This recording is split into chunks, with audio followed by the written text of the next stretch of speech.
Upgrade your business tools with an American Express Business Platinum Card.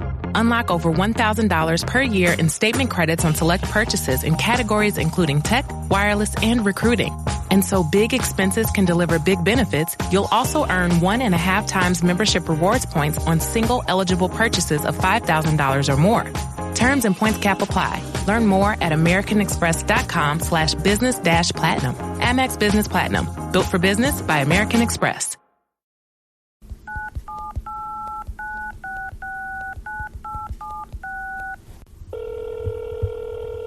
And Andrew's a fellow Natty Winesman. Yeah, let me get my Natty Wine then. Hold on. Grab it. I'm on this right now. He's a Natty Smith. Natty Smith? Also, wait, Chuck, did you almost work for Andrew? Well, I see it in the run of show, so we can talk about it. Okay. Yep. All right. I asked if Chuck could get 120 seconds of thirst. Because we haven't hung in a while, and I want to catch up with him. So he only gets 30. You don't waste it on why didn't I get the self-edge job? No, I'll ask. No, we're gonna get that right out of the way immediately. This is Jonah Hill, and you're listening to the only podcast that matters.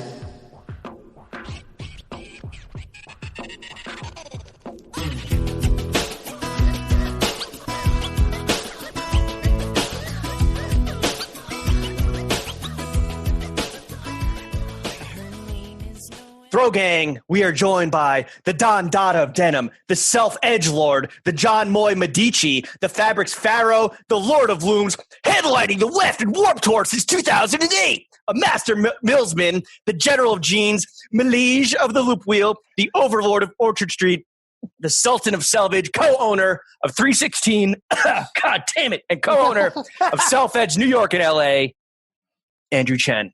Andrew, thank you for coming on the only podcast that matters. Nearly killing me with this intro.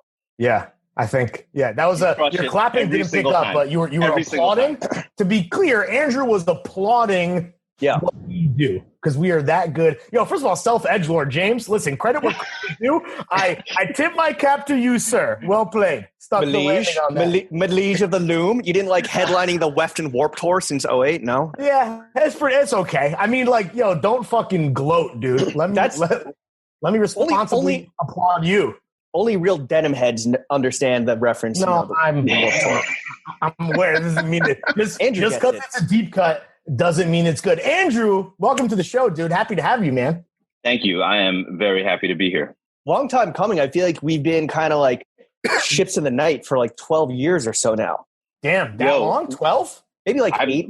No, we've known each other for a while. We're going to talk about the moment that we met because that was like kind of the big bang of the Throwing Fits universe in a way.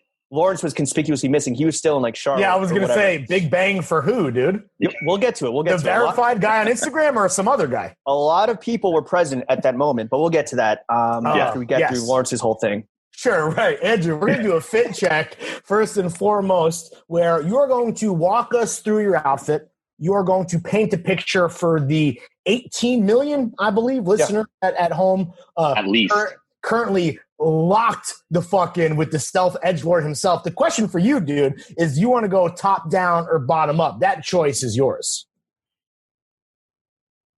Obviously, we're going bottom up. Yes. Oh, okay, there he is. This is not my first podcast. Not his first rodeo. Yeah, all right, Chuck, you can do your drugs now. He's not. I'm not law enforcement. I am not a bastard. Right no, what do you wear in the house? What's the house shoes situation? Honestly, it's either barefoot or I have a pair of Viberg slides that I wear around the house. Viberg slides? Yeah, man. They got some really, really nice house slippers that are nice to just on like a big wedge sole. Yeah. They're really, really nice. I think this one has a suede rough out and they've got a really thin bottom. It's like they're legit house slippers. And so it awesome. Really is just like the ultimate do not fuck around house slipper. Absolutely. You wear socks with those, or you go raw? I go raw dog. But yeah, when I get home, socks are off immediately. Interesting. Yeah, I guess so. I don't really wear. Well, I was gonna say I don't wear a ton of socks. It really depends, right? Super case by case.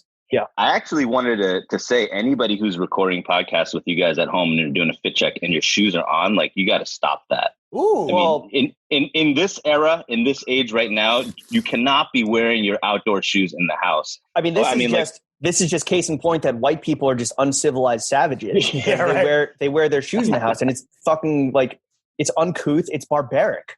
It's disgusting. If I do say so myself. I mean, that's how we were raised, James. You know, right. we didn't wear shoes in the house. No, but it also is like it just. Why would you? I don't know. It's different. You know, I was raised to take my Croc, take it out of 4x4 mode, you know, turn it into the fucking chill mode. You know, that's white people culture. You know, please don't discount it completely. I mean, I think it's one step away from, I don't know who here is a morning shower or a night shower, but you have to shower before you get into bed. You know what I'm saying? You got to keep the sheets clean.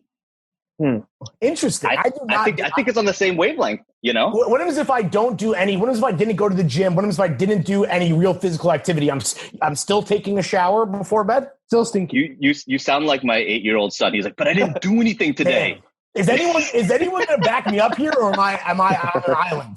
Well, I do 1.5 a day. I do a 0.5 before bed because I feel the same way. What's the 0.5? Just a rinse? Yeah, just the one cologne, just one. Yeah, like the pressure points. You got like just the important, right the important spots.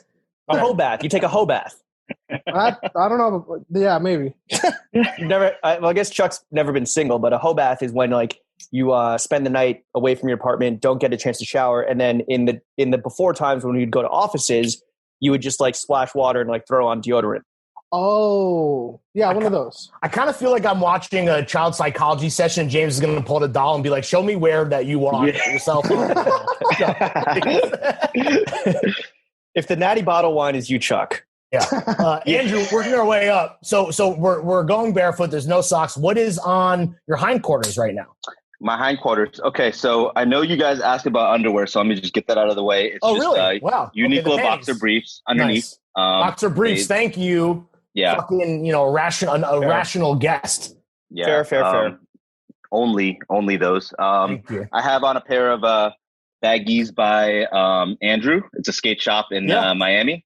Hell yeah. And they make their own version. They're just some swishy black shorts with my name on them. Oh, nice. Is that so? That's the full appeal, the novelty of 100%. My name is the logo. My name is my name. Yeah. It does get a little embarrassing sometimes when you're hanging out with people and they're like, "Oh wow, you actually got your shorts monogrammed." I'm like, "All right." Well, that's like NCB. My old boss Noah Callan Bever wears a lot of Noah, and it's like right. Yeah. Okay. Well, here's the question, Andrew. Do you have any besides the subtle baggy logo? Do you have any like huge hoodie arc logo type situations? I have a couple of the T-shirts that's just like Andrew across.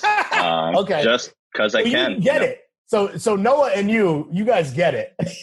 We do. Not all of us have the luxury of having an established brand with our name on it. So I have to fucking wear St. James and look like a goddamn like St. Bart's sailor. It's horrible. I'd like to shout out the fucking U-neck. Chuck and our friend JVL, who we mentioned on Behind the Paywall. After you crashed your birthday party, James, Chuck and JVL got me a Lawrence College champion sweater. So, and it's one of those, and I told JVL this, Chuck, I don't know if I've ever kind of like, let you in on this one. I've never worn it because I just I don't know.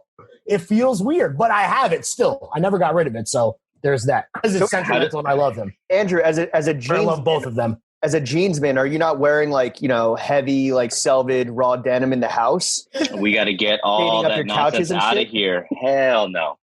No. Can you fade in your sleep? Ooh. No. Questions only. See, that's the thing. If you wanted one of those guys, I am not the guest for you. All day I dream of fades. Yeah, let's go roll around in the sand at the beach, Sure. Yeah, no. So let's get this out of the way. Is that a complete fallacy to like go ocean soak your raw denim the way Lawrence did when he was on a BMW trip in Mexico? And even worse, Andrew, I went on this trip and I missed Jeremy's wedding in St. Louis. I've heard about this. Okay, so you're aware. I just wanted to have all my cards out on the table before you tell me that I wasn't actually going barnacles when I thought I was doing my ocean. I mean, I don't know what the question means. You can do whatever you want. Ooh, I like that. You could throw your jeans into, whatever, but it doesn't mean recommended? It's done. No, it is absolutely not recommended. Your jeans will smell bad afterwards. Yes, that is a fact. That did happen. That like low tide. Yeah, that's the bad going barnacles. Not the good kind. It's just it's not necessary. But sure. I think when everybody was like starting to get into raw denim, and I think it was Nudie or it was APC that threw it out there. It was APC that threw it out there, right? Too. Racist fuck. We'll get to that fucking Frenchman. Don't you worry. Mon Dieu. So we got the Andrew baggies on with the Uniqlo boxer briefs. What's the tee? All I'm seeing is it looks like you're wearing a black t-shirt. I can't really tell. It's a black t-shirt, but it is a very nice black t-shirt. Go on. This is a 3sixteen Pima t-shirt. It's our newest core basic that we came out with. My partner Johan was working on this fabric for a while. It's American grown cotton. It's all knit in Los Angeles, and it is a very nice t-shirt. Is this the black version of the white tees that Moy wrote about? Moy wrote about, we have two kinds of t-shirts. We have heavyweight ones that we've had for a long time and people buy a lot of. And then this was like a lighter Pima cotton, a little bit softer, a little silkier. Little summer joint. Let me ask you a real $1 million question. Two guys that I know that may or may not be professional podcasters, they're currently in the middle of sampling blanks because they plan to release very cool merchandise, but they want to make sure that very expensive, very tastefully done. Exactly. Super art, tasteful. Very funny. Cool. Yeah. Very funny. Lots of funny We have no idea who they are. Right.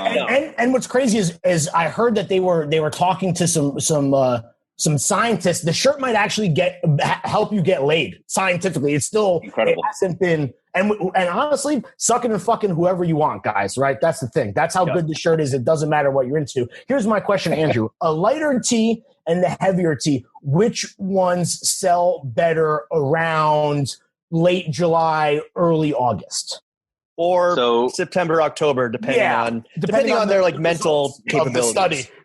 About. Do you want to name actual blanks, or you're not there yet? Yeah. What are your blanks? Oh, no. Let's hold on, because we have a blank in mind. I just want to know weight-wise, or maybe just some general thing. We want to stay focused on weight, fit. What should we be looking for in these blanks? Maybe what's most paramount? I think something on the lighter side is just probably more palatable for most. Absolutely. I would go with that. And I don't like stuff that's too slim fitting. So, there are some blanks that are a little tapered at the torso. So I would look at that. At the end of the day, these are margin builders. So you want to be able to take a decent amount of money home after you sell them. Margin builder, I like that. Listen, I think we might have a title for this episode. I don't want to jump the gun because we're about to have a lot of fun, ladies and gentlemen. Lady and gentlemen, excuse me. For the one female listener. For the one female listener. What about the spectacles, Andrew? I feel like these are kind of like a signature for you. Frames. These are by Han Copenhagen. Han Copenhagen. Yeah. You can only say it that way. Clearly, it's Danish for Han Copenhagen. Yeah. It's the way to respect the culture that it came from.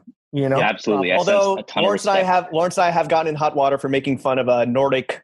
Northern European language or accents before. So. Yeah, when James does the voice, people perceive him as mocking deaf people. He's so bad at doing accents, so that's where. That's how you say it. I'm friends with the Danes. I'm friends with Han. Run it by me now. Let's hear it again. Han's the homie. So James is literally saying, by the way, I have Danish friends. Yeah. So we got this. Did you have a whole arsenal of John Gavin spectacles, or? I buy one at a time. I've had other, eyeglass frames in between. I like these because they actually come with clip-on sunglasses. Really? And they do. You don't want to get transitional lenses? Yeah. Yeah, not yet. I'm not that old yet. You don't want to look like Jeff Bezos walking away from an explosion. So I've been wearing these for a while. I've had a few other pairs in between, but then I just came back to them. I really like them. What's going to happen if they discontinue them? Or are you keeping the frame afloat single-handedly? Maybe I need to go and stockpile a couple extra. They got to rename them the Han Kjöben Haben Andrews. Yeah, right. You're so big into fucking personal branding. We need to just throw a little fucking. You put my name on it, I'll buy anything. Little A on the arms. And then Andrew, lest I forget, I saw this and I sent you some, very specific emoji reactions on IG stories. You got some new bling on the wristicle. I know. I do. Let's. You want to talk about that real quick? Yeah. It's got a new rollie. Yeah, baby. Two-tone sub. It's a two-tone sub. It is 2019, so it was beautiful. I think a guy wore it like once or something. Jeremy from Blammo, he was super helpful. Yeah, he was super helpful in helping me pick it out. It's my first Rolex. Turned 40. So hell yeah! Wow, congrats! Treated myself. Yeah, that's fucking sick, dude. The two-tone sub is probably my favorite Rolex right now, and the one that I would aspire to level up to. My question for you with the two-tone, just real quick, is some people love it, like myself and you clearly, and some people think it's the most gauche terrible thing. I would love to hear your elevator pitch on the two-tone sub, the two-tone rollie look in general. I don't know. I really liked it. I feel like if you're gonna go big or go home. Boom. Right? I mean, that's how I feel. Hey, you want one tone? One tone or you want two-tone? Yeah. This watch is actually two tones. My shirt, 7 shirts, watch, two-tone. Yeah. We do multipliers of everything. Yeah. In the Throne Fits Extended universe. You know what I'm saying? I think things change as you get older, right? I mean, I used to not like jewelry at all. Right. And then I used to always think that gold accents or gold watches were super tacky. And now I am that dude. So yeah. And then you become an old ass man who's you're becoming flex one time, please. Let me do it. God damn it. An old man. I'm already there. I don't have to get there. I'm already there. Yeah, right. An old man filled with regrets. Yeah. But with with some big gas on his wristicle. Exactly. I'm sure. I think that's the fit check. Oh, haircut. Any other hardware? Anything? Oh yeah. Thought I saw some Model 10. What is that? Sorry. Model 10. Woo. I also wear Good Art chains. I am going to shout them out when the appropriate section of the podcast arrives. Right. So we shouldn't talk Chrome Hearts now, or do you have a Chrome Hearts opinion too that we need to get to, or else it will be lost in the ether? Because no, we'll get there. Okay. We'll talk about jewelry later. Listen. Okay. We have all kinds of time here. Sure, Andrew. You want to know what you're fucking with, what you're not fucking with eventually. Yeah, eventually. And that's a working title. So I don't know. It might change too. We might change the title. We might finally land on something between now and 11 p.m. I want to talk haircuts because Andrew always has a fucking fire cut. This is a Pro Mildred guest on a Pro Mildred podcast. So that's family. When was the last time you got a haircut? I'm about to tell on myself because we all know you're not supposed to go to another barber. But times were desperate. No. It was bad. Right. I mean, 4 weeks in, is about the limit. And then, I think I'd gone 2.5, 3 months with no cut. Damn. Any Zoom call I was on, if you were on with me, there was a hat at all times. It was at the point where it was curling by my ears. I mean, I literally you're talking to a guy wearing a bandana. Yeah. Yeah. This is my co-host, Brett Michaels. Yeah. So what happens is we live in Queens, and just 15, 20 minutes we're in Queens? east of us. Yeah. What's your address? We live in Forest Hills. What's your address? Yeah. What house number? What street? I mean, if I read it out, you'll bleep it anyway. So that's true. It's just more work for Chef. Yeah, absolutely. I'm trying to look out for you. Who's next to you, by the way, Chef? Appreciate it, man. It's just my roommate. I saw a little elbow. Yeah. We have a small apartment, one couch. We're quarantining together. It's a whole thing. It's a whole thing. It's a whole thing. One couch. It's a thing. I had to get a haircut. And so we live, 20 minutes. Who's your barber? So you're a fellow Mildredsman. Who's your barber at Mildred? Eric Holmes is my man. That's Chef's guy. Yo, that's my guy too, dude. I love him. He's the man. Do you want to come out and apologize to Eric for on the air to millions and millions of listeners? Yeah, I do. Stabbing him in the back with a pair of fucking shears. Yeah, it was not good. But my boys, their hair it was out of control. And in a moment of weakness, when we found out that Long Island had hit phase 3. Yeah. They opened up and we went out there. They got cut and I just said, all right, let's do this. And it felt great. I'm not going to lie. It felt great. It's for a first cut, it was not bad. I've had some really, really bad first cuts from barbers. Do they know how to cut both, brother? Do they know how to cut Asian hair? I told him that. I actually put it out there. I was like, how do you do with Asian hair? And of course, he's not gonna, what is he gonna say when the clippers are out? But he was just like, no, I got you. And so he did a pretty good job. Also, I think over time, I've learned how to tell a barber how to cut my hair.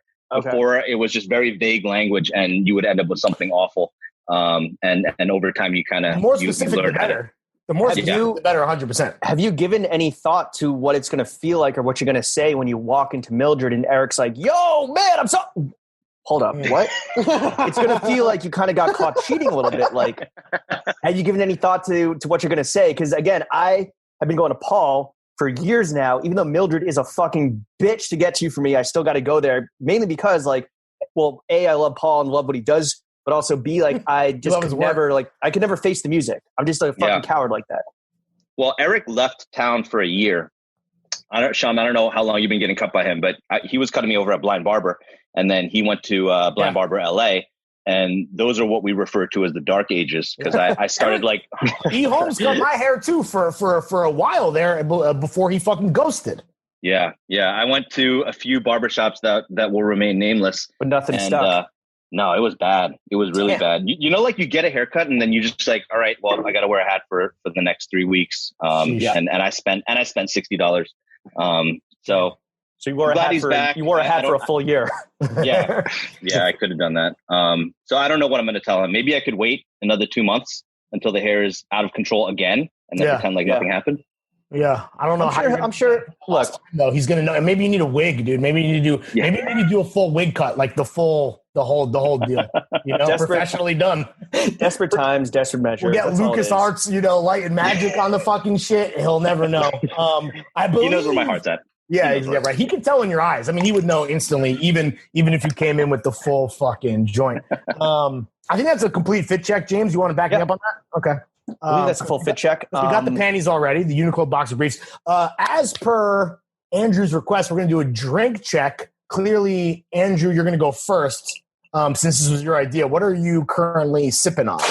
All right. I am drinking canned Piquette.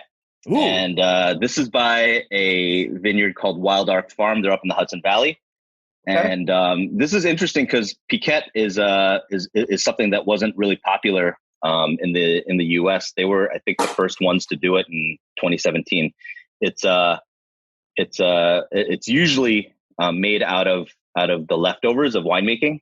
If you don't want to be wasteful with the pumice after they press the grapes at the first pressing, vineyard workers and stuff, they would take that and they would make another batch of it. So it's like you ran the cold brew and then you added some more water on top of it.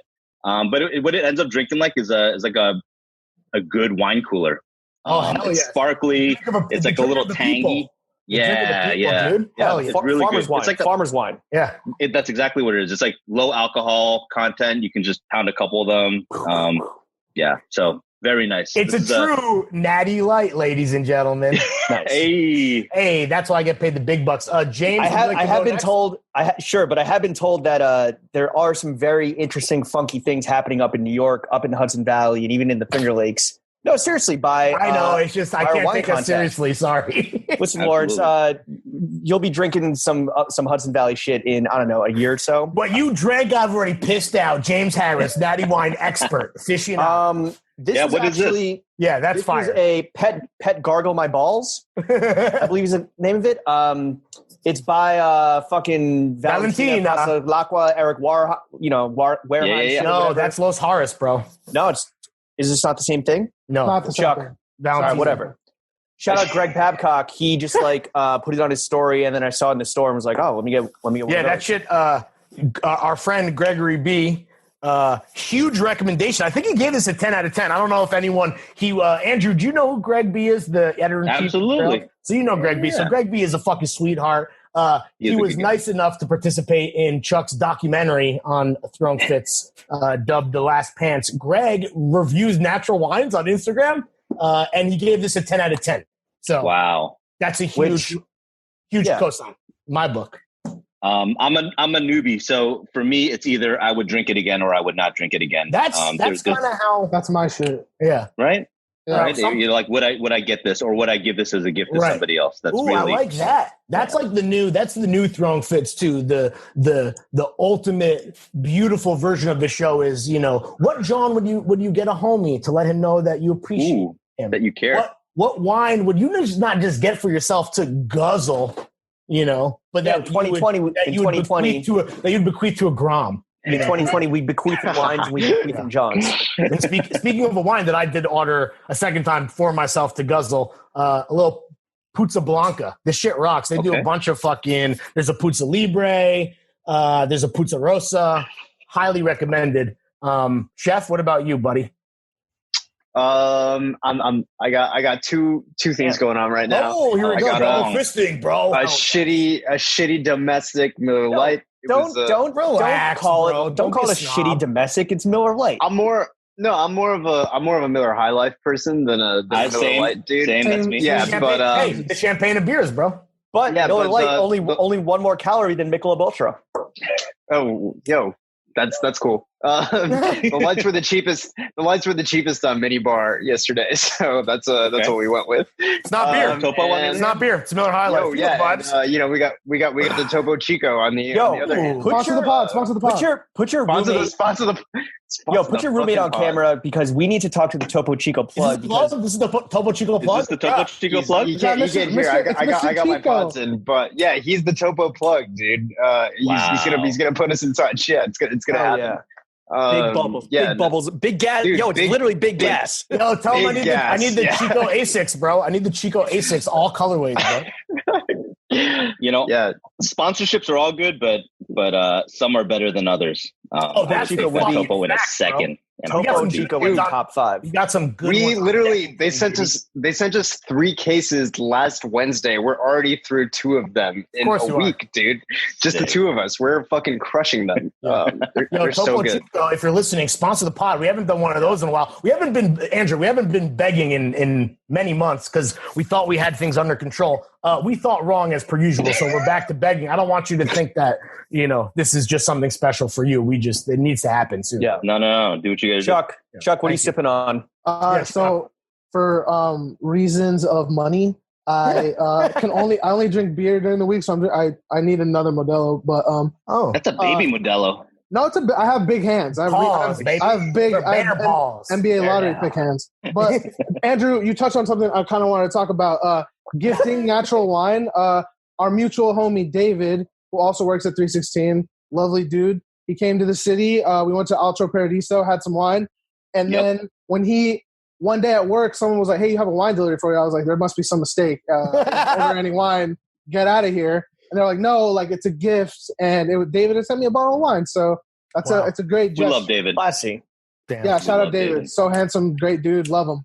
Extremely handsome. How's the wine? Taste. How's the wine? It was amazing. It was a juicy red, just like I like them. Amazing. So drink check complete.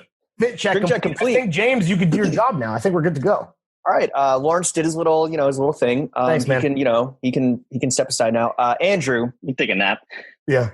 I'm just going to smoke weed and say ridiculous shit. He can change out his bandana. Andrew, as you are fully aware, because you are actually big gang, the 3 main subjects of this podcast are money, ka-ching, meats and cheeks. Yeah. I think that's where we're going to settle on, right? That seems like where it's going. Better than fapping and clapping, I guess. Yeah. Meats and cheeks. I mean, the fapping and clapping, it's not all faps, whatever. I'm not even going to go there. And most importantly, thank you for sparing us. Ourselves. Yeah. The boys. Yeah. Jimmy, Larry, Chef, and Chuck. We're going to start with the most important topic, which is ourselves. So this is kind of crazy. We've been in and out of each other's lives, as we kind of mentioned previously off mic. But the most recent iteration of this is that Chuck almost worked for your brand 3sixteen. Why didn't you guys hire him? He did not apply for 3sixteen. He applied for a job at Self Edge. We were hiring a Self sales Edge New York, associate. the store that you run and manage and are co-owner of. So why didn't you hire him? I actually didn't even know at the time. We had a couple of resumes that got dropped off, and our staff over there went through, and I was really surprised after the fact. I'm like, oh, it's Chuck. But you clearly have done quite well for yourself, so it doesn't matter. Maybe we would have held you back. It was Dustin who interviewed me. Shout out to Dustin. He's a great dude, and I think it was just because I was just like miserable at my full-time job, and I hated it, but I was making like a certain amount of money that I needed to live because I had just moved, and it was a part-time position. That I at least that was my interpretation, was just like, oh, like he didn't like. We were only hiring for like 3 days a week, 4 days a week. And so that would have been a tough fit. I get that that's hard too. You know, nobody wants to have to juggle a few things at a time. In New York City, you got rent to pay. That alternate universe though, where Chuck ends up working for Self Edge and enters the 3sixteen universe, like, I don't know. I would very much love to see like what that would have been. Yeah. What happens on that timeline? Never say never. Never say never. I don't know. Sure. That's like, there's a bizarro, I truly believe there is a bizarro universe that exists where Chuck has now usurped Throwing Fits as the only podcast that matters because he spins up his own 3sixteen podcast. Yo, I'm wondering when Chuck is going to launch his podcast. Has no one ever asked this before? Well, he's become a streamsman, a Twitch streamer. Yeah. He's a gamer. I'm getting the ball rolling on that. Details to come, but he's the next PewDiePie or whatever. You also do an excellent job hosting the PewDiePie. Come on, bro. The COVID Instagram lives. Those have been excellent. Oh yeah, those are good. I kind of put those on pause. We got to bring those back. I mean, obviously, it's up to Chuck. We got to feel out the moment, see if it's the right thing to do. But yeah, my man, the future of Throwing Fits lies in the hands of these two fucking beautiful groms on this Zoom. Is that on Twitch? I don't know. Apparently, you can make a lot of money there. So I'm letting Chuck can do whatever he wants. Yeah, go where the money is, man. Go. Chuck on a Chuck. My last console was an Xbox 360. I'm not qualified, and I understand that.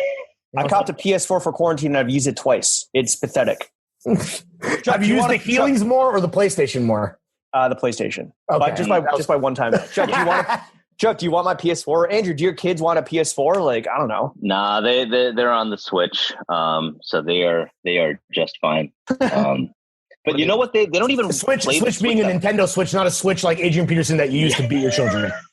No, we've progressed from there. Okay, good. They earned the Nintendo Switch. Society has progressed beyond the need of switching. Yeah. But I guess that's where the future is for money for you, Chuck. Because my boys sometimes won't even play the Switch. They just sit on YouTube and watch people playing the Switch. This is very difficult for me to understand. We got to put them on to Chuck. We got to put the young ones on. Andrew, are your kids awake from 9 p.m. to 4 a.m. because those are the hours that Chuck? That's all he does. Yeah. No, I'm serious. Like, he actually streamed for 7 hours the other night. Like, absolutely not. Absolutely not. But it's like you have to be good at the game, but you also have to be witty. And the kids, they like, honestly, people with personalities like you guys, like you've got something to say. You're quick. They're just like sitting there giggling and watching videos. Right. You could be playing right now, but that's just what they want to do. Chuck is in his dark ass cave. He's like Count Chocula playing Call of Duty. It's ridiculous. Yeah. You just see like you just see two green circles. Yeah. And then occasionally a red circle. Yeah, right. Smoking that glizzy. Big glizzy. Let's bring it off Chuck for a second. Let's go back to the main fellas, Jimmy and Larry, or really just me. You were present at what I was calling what is arguably the Big Bang of the Throwing Fits universe. Let me just set the context, Lawrence. I know about this. This is the Wyden and Kennedy pop-up shop where a bunch of brands came in for like a 3-day weekend and set up on like an empty floor in their office building. And Phil Chang organized it. Your homie. Shout out Phil Chang. Yeah, shout out Phil Chang. Gian met Narc Dad for a job interview for Complex, which eventually he got hired for. So there's that. That set things into motion because was Gian there freelancing for Style Forum? or valet? No, they just agreed to do the job interview at this like pop-up weird shop. Yeah, across from our booth. Yeah, so like Typical we were like Mark Dad. Me and Andrew were like watching and like commenting on it. Jake Wolf was shilling Berkman Bros bracelets. Yes. Wow. Yeah, wow. He was really a nobody back then.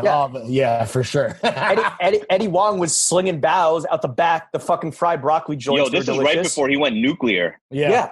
He was still there cooking the bows himself. Yeah, he was frying them up with his brother Evan. Yeah. And I was hawking clay sneakers for Sung Choi next to the 316 booth. And like, I was just a fucking peon nobody, still am. But I was lucky enough to be next to Andrew and like we fucking chilled and I got to like understand what a real brand was like. Or like a full brand. Shout out Sung. He did PNB.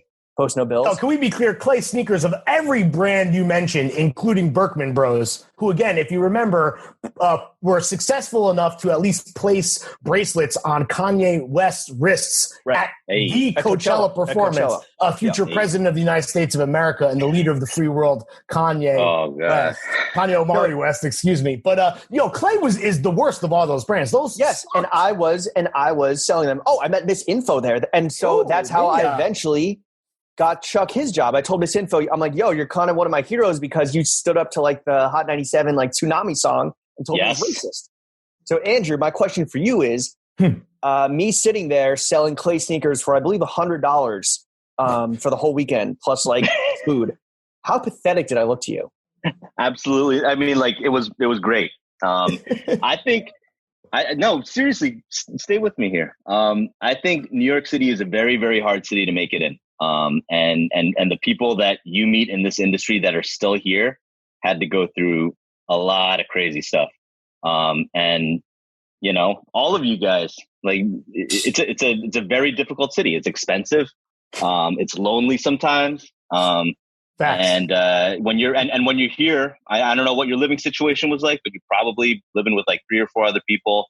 You're making next to nothing. So you you have to want it.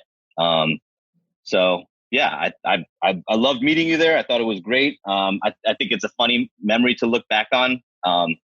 Just out there, I think everybody tried to make it into like a special thing, right? And everybody was bringing their new collections in, and nobody was buying anything. After day one, I was like, nah, I'm gonna bring old stuff and I'm gonna just flip it for nothing. Right. So that night, I went back to our office and I just loaded up like 2-3-year-old stuff, brought it over. $50, come take it, and we killed. It was cool. We met a lot of people. GN texted me the day before. He's like, "Hey, I'm coming up to shop, and I'm gonna interview for Complex." That was cool. I knew Eddie way back because he used to have a streetwear T-shirt line called Hoodman. Yeah, that's right. I don't know if you guys ever remember, but he did the Obama 08 T-shirts. Yeah. Bergdorf Hoodman, right? Yeah. Yeah, or was that what it's called? Bergdorf Hoodman? Well, it was based off of like Bergdorf Goodman, but that's like the inspiration behind the name. But he, that was the T-shirt that he sold a lot of, and he donated to Obama's, campaign or whatever. But he was selling on Digital Gravel, which we were at the time too. And so we knew of each other, and then we met at shop, and he personally fried, chicken bows for us all weekend long, and we ate more than we had any business eating. It was great. I could only afford the broccoli bows, which I think were like $2.50 instead of like $4 for the chickens or whatever. And I copped a seersucker Western shirt. Ooh, you did. Where's that at? I got way too fat for it and had to give it away. Wow. That sounds gas, dude. Wait, Andrew, describe the shirt to me. Seersucker Western? Like what? Yellow. Like yellow seersucker. It was a yellow seersucker, and then it had like Western shaped like angled pockets on it. It's a shirt that we make every season with those like angled pockets. Western yoke in the back with it had like a cross yoke on the back. Yeah, I might have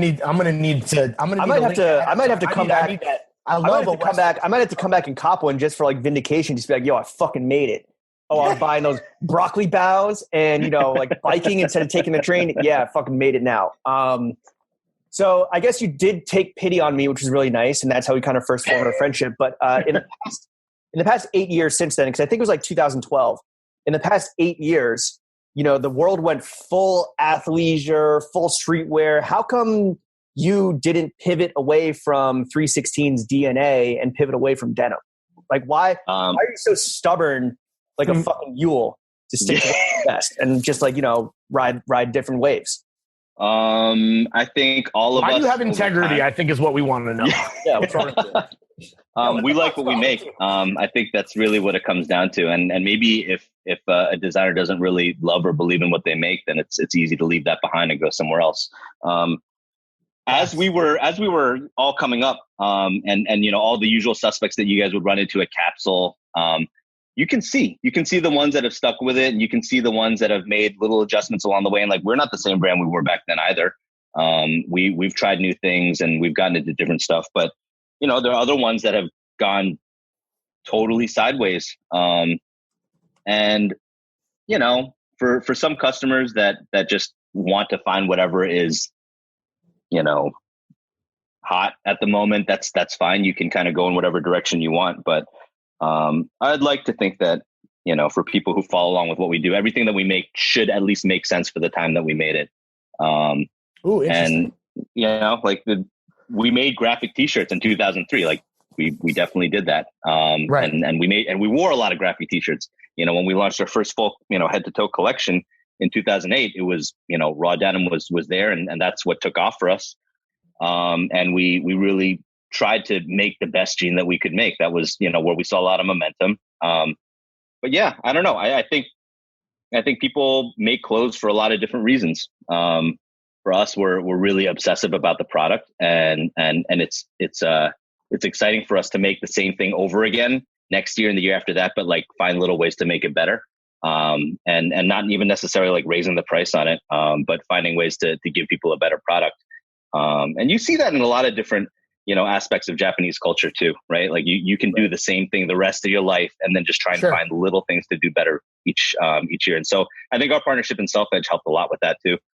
Being around brands that honestly, like, profit margins were 4th, 5th on their list. Like they had a high interest in integrity and in making the product the way it should be made, even if it ended up costing them a lot to do it. So yeah, I mean, like the result, the good result out of it is that we really still enjoy what we do. And we feel good about what we're selling. We feel good about what people take home with them. You guys are honest. That's how I feel about 316, right? Like you talked about, and James and I have talked about this in terms of the same concept that you described, this idea of like everything in the moment felt real and felt honest. Even if, you look back, like every fucking John, every outfit, like you look back and it doesn't hit the same way, obviously, like, right. Hindsight is 20/20, rose-colored lenses. But if you stay honest to yourself and you can play around and experiment and find those pockets, like you said, that are to improve and get better and feel better, whether we're talking personal style or like actually designing clothing, I think that honesty is really the connective tissue that it's really, I think it's refreshing. It's a refreshing thing I think that your brand has that a lot of other people, even in New York with like some people we know, it's just not there. And you can tell if you give a shit, right? That's how I feel, at least. No, that's cool to hear. I appreciate you saying that. What that results in is that there are cycles, and then sometimes you may not be top of someone's radar. But as we can all see right now, in terms of our interest in fashion and what we've seen, as we've shopped and bought and been involved, stuff comes around. And it's just nice to be here and to keep on making what we make. And people will find different ways to wear it. That's cool too. Seeing how people wear the brand differently over time. There are definitely crazy denim heads that love what we make. And they put a ton of money into their bottoms, but don't really think about, any other part of their outfit at the same level. Sure. And that's fine. Like we can serve you there. It's like the opposite. Yeah. It's like the opposite of NT denim. Yeah. It's the evil twin type, the Bizarro world version. The yin and yang. Yeah. But I mean, okay, so maybe margin builders or profits aren't, top of the list for, people who really care about the craft and the product. And, I called you the Fabrics Pharaoh. That being said, you guys clearly aren't doing as poorly as some other brands out there because you have grand plans to open up a 316 flagship store in New York City in the middle of a pandemic. So my question to to you is, why are you so dumb to do this?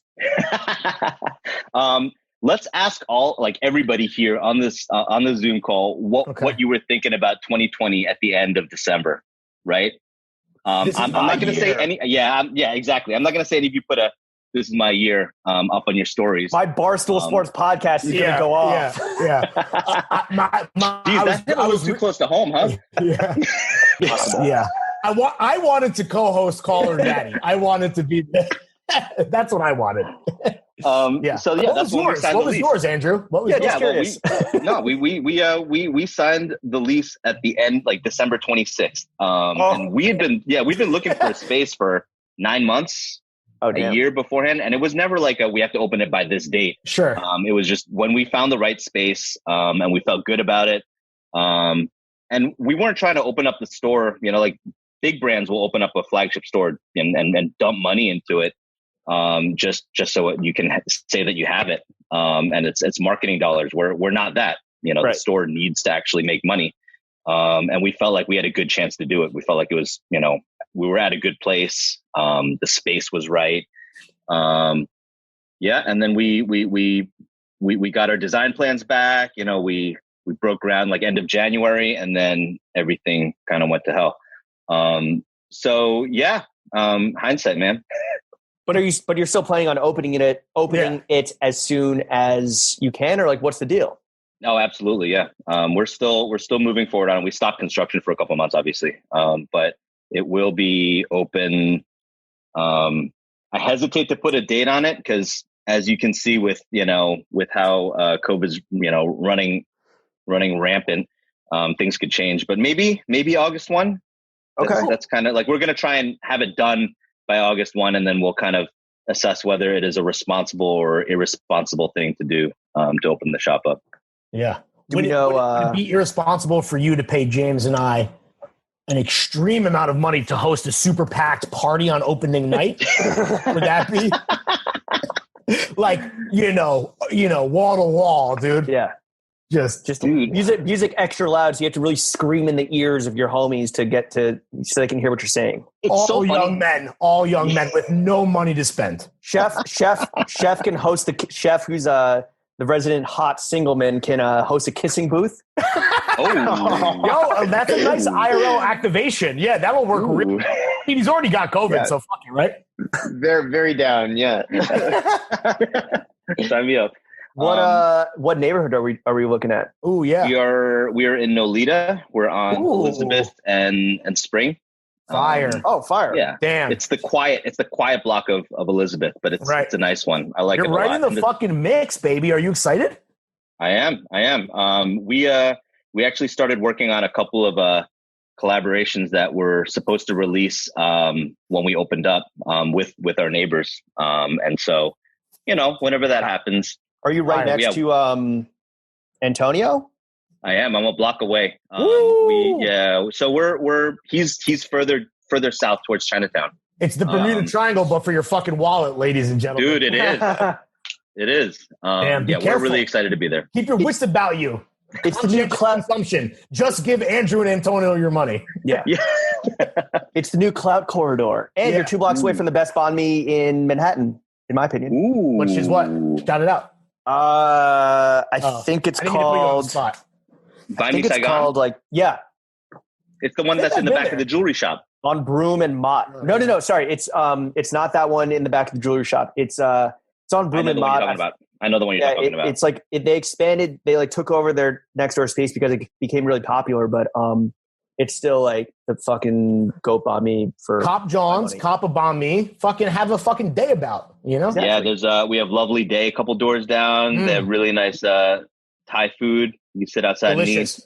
and eat. Honestly, that's a great. I had 2 dinners there before quarantine. That place is fucking fantastic, man. Yeah, it's good. Thai Diner, I think, is right there. Is that what it's called? It is. It's good too. Yeah, it's really good. So good. I just got that delivered for dinner the other day. It's the best. Hell yeah. If you guys, gems are being tossed about. Yeah, no. We're talking about other good food. Right by Self Edge, there is a Saigon Social that just opened up. That's crazy because they opened up a restaurant right when COVID hit, and they started cooking meals for frontline workers. Oh, wow. And it was really cool. But they're open. They're on Stanton and Orchard. And they make a crazy chicken sandwich. So all right, the banh mi spot for anyone taking notes is Saigon Vietnamese Sandwich Deli. It promises everything and it delivers. Yeah, that's I was gonna say the branding there is just bullseye. It's very spot on. No, sometimes you just gotta be very straightforward and tell people literal, bro. Nothing wrong. You guys just be like jeans, shirts, hats store. Be zero confusion. That's I believe Levi's took a page out of that book, and that's why they're called the jeans store, right, Chuck? Yes, that's correct.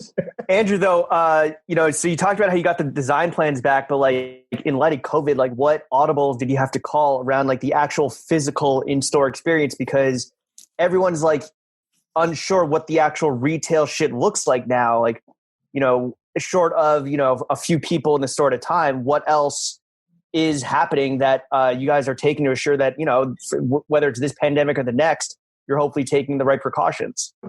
Yeah, I mean, we're not in a rush to open up. And so we've been paying attention to what other people are doing and what their experiences are. I think both Johan and I are trying to be very risk averse with this. Like we're not COVID deniers. Like you mentioned this before, I think on Twitter. It's just like anybody who lived through COVID's peak in New York City knows exactly what we're dealing with here. And so I don't think we want to be. No, it was terrible. It was dark days. So we don't want to be irresponsible. You see it around you in many other ways. I'm not trying to get it. I don't want customers to get it or to pass it back and forth. So we're definitely going to be very careful with how we open it up. It's not going to be just walk in. I think it's going to be appointment only at first. It's not the way we would have liked to open any store after the money that we spent on it, but it's the right thing to do. We're going to go slow. And to be honest, Johan was saying like maybe we, is now even the right time to open up a shop. Like there's, you guys know too, like there's a lot of important things that we have to talk about and do right now. Sure. And just not like you guys have a large customer base in like Arizona, Texas, Florida. They're going to come to New York to attend the opening. Mm-hmm. Because strong Arizona customer base. Yeah. Listen, guys, it's a destination shop. What are you supposed to fucking do? Does every John have like a plexiglass partition? Like, again, how does it physically work? If I want to come in there and shop, what does it look like? So then there's going to be like one of everything out, and then we'll grab your size. And I think then the sensible thing to do is if somebody tries something on, you put it aside for like 3 or 4 days. Wow. Let the Rona die.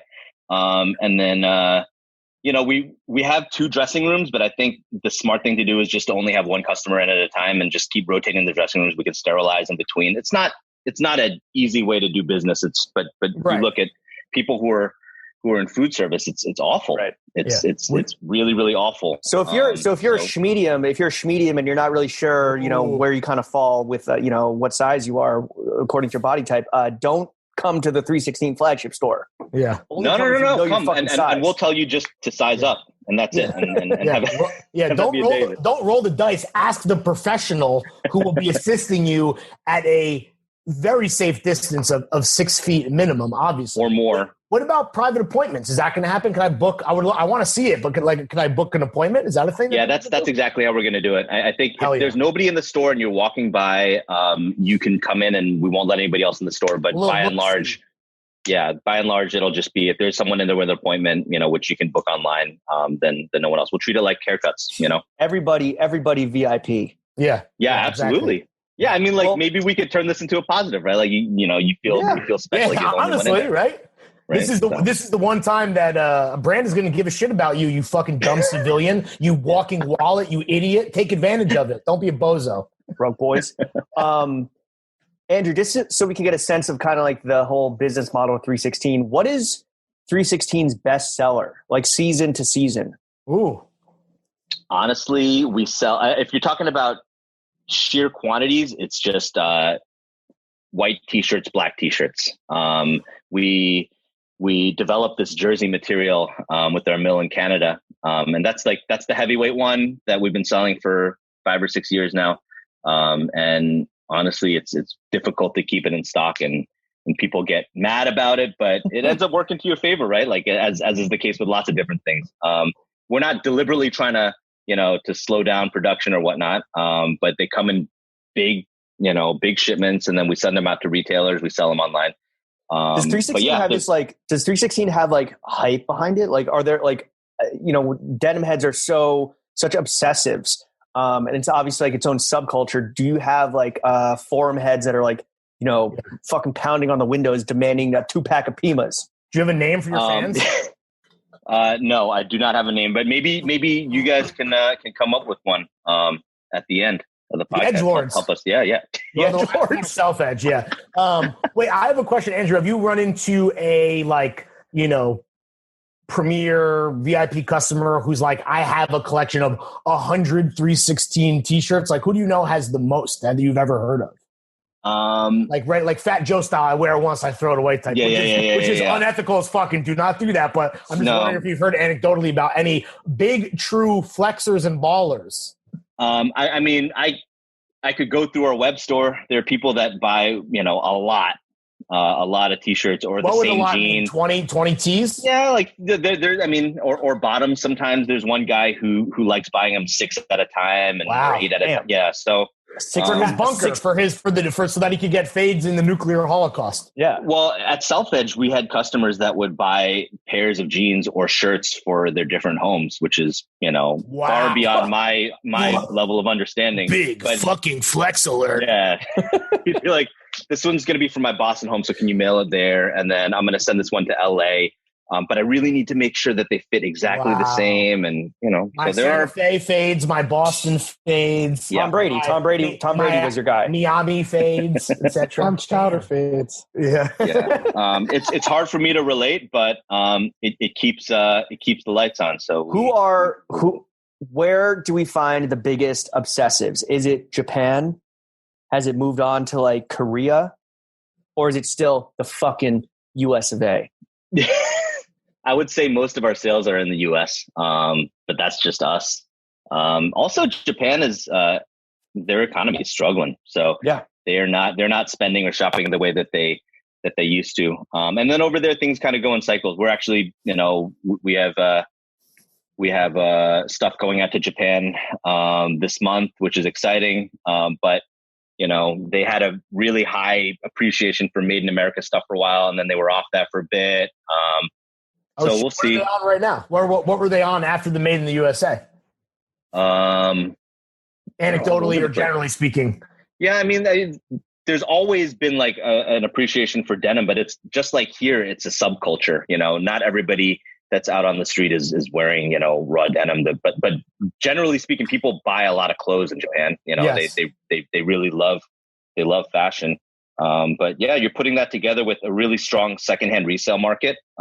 Which anybody who's traveled there, you see like their vintage stores are crazy, and people not earning as much money right now, and going through a recession, and a lot of stuff has taken a dip.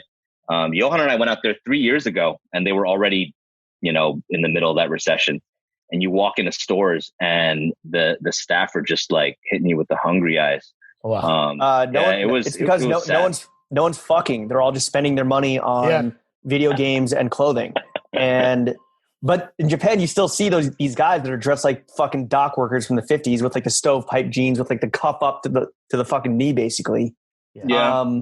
My kind of blue collar worker. You know what I'm saying? Exactly. Yeah. What's been the best seller at 316 is the Pima cotton tee, or the heavyweight. But I mean, as far as dollar amount, it would just be regular blue jeans. Obviously, we're always coming out with seasonal collections. We're trying new things.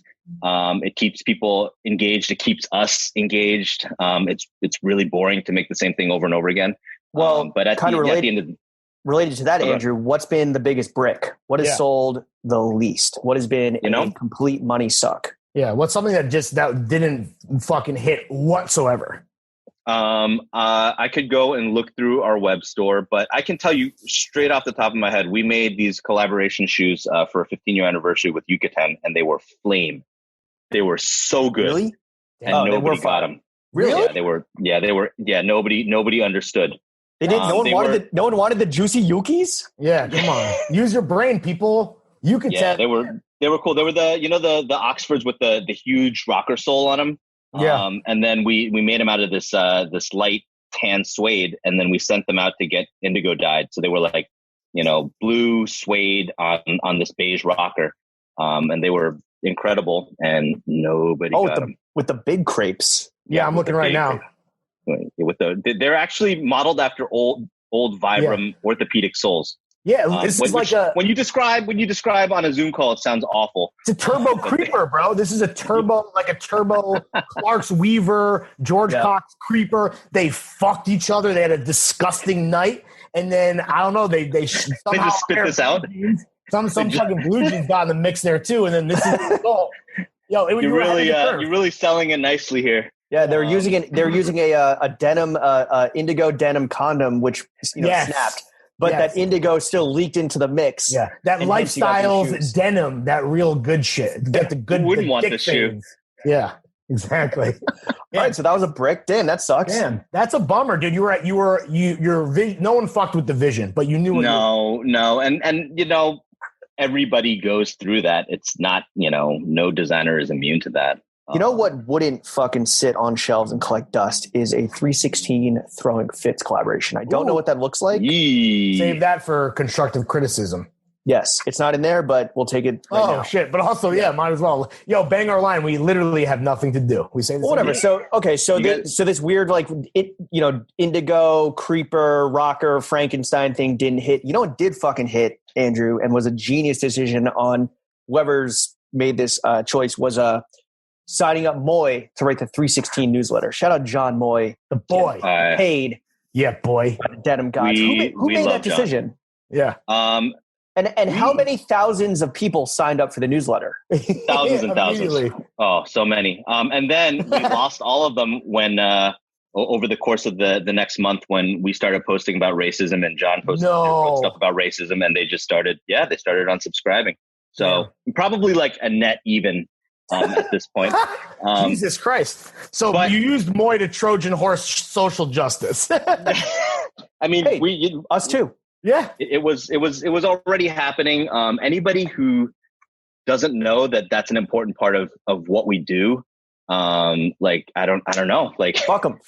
Yeah, where have you been, honestly? And so when people leave crazy comments on our Instagram feed, or if they send us wild emails, just like, have you not followed along with what we've said? I mean, we did go harder this year, for sure, and so there's a lot to do, and in looking at how things are, we realize how much there is left to do. But come on, it's been there. So as a business owner, when you lose a customer to the fact that you guys are trying to address social and racial issues in your little like 3sixteen universe, like what's your attitude towards those people? Is it like, no, come back, you're so sexy, or is it like, yo, fuck you, like get the fuck out of here? Fuck off. I have tried to maintain civility in most cases, but I've gotten a little. It's definitely gotten a little spicier in the past couple of weeks. Sometimes I'll actually go and look up to see how much they've spent. And so you broke racist bitch. Oh, that's a dangerous game, because James and I, we see it with our Patreon exit interviews, and like people being like, oh, the pod is pandering now. Oh, really? Take your $5 and shove it up your fucking dick and eat my ass, you fucking moron. I don't want your blood money. Yeah. No, it's something I meant to ask beforehand, is just like, what has that been like for you guys? It's the same, man. People don't get it. And if you're so obtuse, that's the word I use. Because if you didn't get it, whether it's Throwing Fits, the only podcast that matters, or 3sixteen, the jean store, here's the deal. If you didn't get it along the way, then I don't want a customer that dumb. I know dumb people spend money. So for me, it's like at a certain point, it's not worth it, because that customer, by the way, manifests their idiocracy in so many other ways that, honestly, talk about a net even. Losing their money is really a net even when you think about it. That's how I feel. Yeah. Get them out of here. I don't care. But I do, on the flip side of that, I think like it's very visible when someone's like, fuck you guys. Like I'm not paying for like whatever, like lessons in racism. But on the flip side, and Andrew, I don't know if you've gotten this response as well. We've gotten a lot of people that are like, yo, thank you guys for like, especially the younger customer base or the younger like fan base. They're like, hey, like I didn't know how to interact or engage or like where to start. And so you guys, like whether it's like Patia's Fantasy World's, guide to dismantling systemic racism, or hearing like Chris Gibbs talk about it, they're like, oh, okay, like now I kind of have a starting point at least to like tug on that thread. Yeah. And that's always kind of just like outweighed the fucking idiots that are just like, ugh, like, yeah, stick to clothes, bro. We've literally gotten that email. We've literally gotten, stick to clothes, bro. Stick to jeans, bro. You make jeans. Stick to that. Yo, can it be the title of the episode? Stick to jeans, bro. That's a good one. Yeah, I mean, I think that everyone on this call can agree that like you're going to do the right thing. That's honest to what your brand is. Just like 3sixteen has always been honest to itself, just like James and I have always been honest to ourselves, regardless of whatever brand we were using. But whatever brand we hadn't lost the IP on that day, because that tends to happen. It's just like, and I think that to James' point, right, you have to do that because you should set a good example and you should educate and amplify, as Chef likes to say. But yeah, for these fucking idiots, it's not going to change their mind for some of these guys. And like, they want to pop off and they want to do their thing and for whatever motivation to get clout, get some fucking Instagram likes on a comment, like, okay, say your piece and please be gone forever because you're truly meaningless. You're embarrassing yourself. Yeah, exactly. Embarrassing us and you're embarrassing yourself. Congratulations, you played yourself, bro. Yeah. Andrew, before we get too deep into the racism, because I don't want to, turn off the entire audience. No, just kidding. Oh, no, James. No, for real. No, Republicans, listen to podcasts too. They do. Republicans buy Roman swipes too. They buy dick swipes too. Republicans have dicks too. Yeah. Republicans have legs too. Speaking of which, as we all know, a good pair of jeans should last a dude their entire lifetime. I sent my dad to Self Edge to get his like 1970s Levi's trucker repaired. So the fact that this product is supposed to last your entire life, that's clearly a flawed business plan to just get into denim in to begin with. So you mentioned to me earlier that you're launching this side project soon, which I assume is either like a vanity project or it's an exit ramp. Why don't you tell us which it is and like what the fuck you're doing?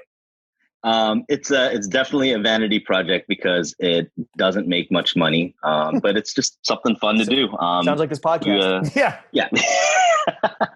I have a tendency to get involved with stuff that is extremely unprofitable. And this is probably another one of them, but, I got together with, Wes, who designs the 3sixteen, and our friend Jordan, who's a graphic designer, friend in Seattle. And we've been making bootleg, art t-shirts. So think about like what it would look like if a museum actually made good merch, or if, people made t-shirts out of, old exhibition posters and stuff. And so, yeah, we did one run right at the beginning of the pandemic because all of a sudden we had time to. Right. It was something I'd been putting off for a year or so. Oh, really? Yeah, and then we put that out there, and then this week we're releasing 4 new T-shirts. So shit. This is your press push. This is the press junket for. This is all. Listen, Andrew, I don't want to tell you how to do your job, but you needed better PR, bro. This is all you could. This is all they could. Well, am I going to come on the pod and talk about the thing that doesn't make any money? Sure, right. That too. That does, right. Yeah. Maybe it's just another personal problem for you. You got to hit up Sandrine Charles from last week. Yeah, exactly. Oh, she's great. She is. Great. That was an excellent episode. Thank you very much. Speaking of not excellent things, I want to ask you, this is something James hit me up. He's like, what do you really want to ask Andrew? And normally I give Lawrence his chance every episode. He goes, I don't know, man. I'm fucking smoking my weed, bro. Whatever. What I was going to say is this time he really was like, I have a question that I need to ask. Wow, I'm honored. I'm ready. Let's go. Yeah. So when you see brands like Amiri, right? Not like Amiri. When you see Amiri sell millions of dollars of product a year, how do you feel? Can you just break down your mental? Are you like Michael Douglas in Falling Down? Are you ready to go fucking berserk, or where are you at? We might have to cut this later. Oh, but, damn. Okay. It's okay. It's fine. I don't want to put you on the spot if you don't want to answer it. No, it's fine. I don't want to talk about Amiri specifically, but in general, what Johan and I have realized is that like corny stuff sells. And I'm not just talking about Amiri. I'm just like, why do you think Untuck It makes so much money? Facts. Right? It's just because they are on the PPP loan program twice. Yeah. Ooh.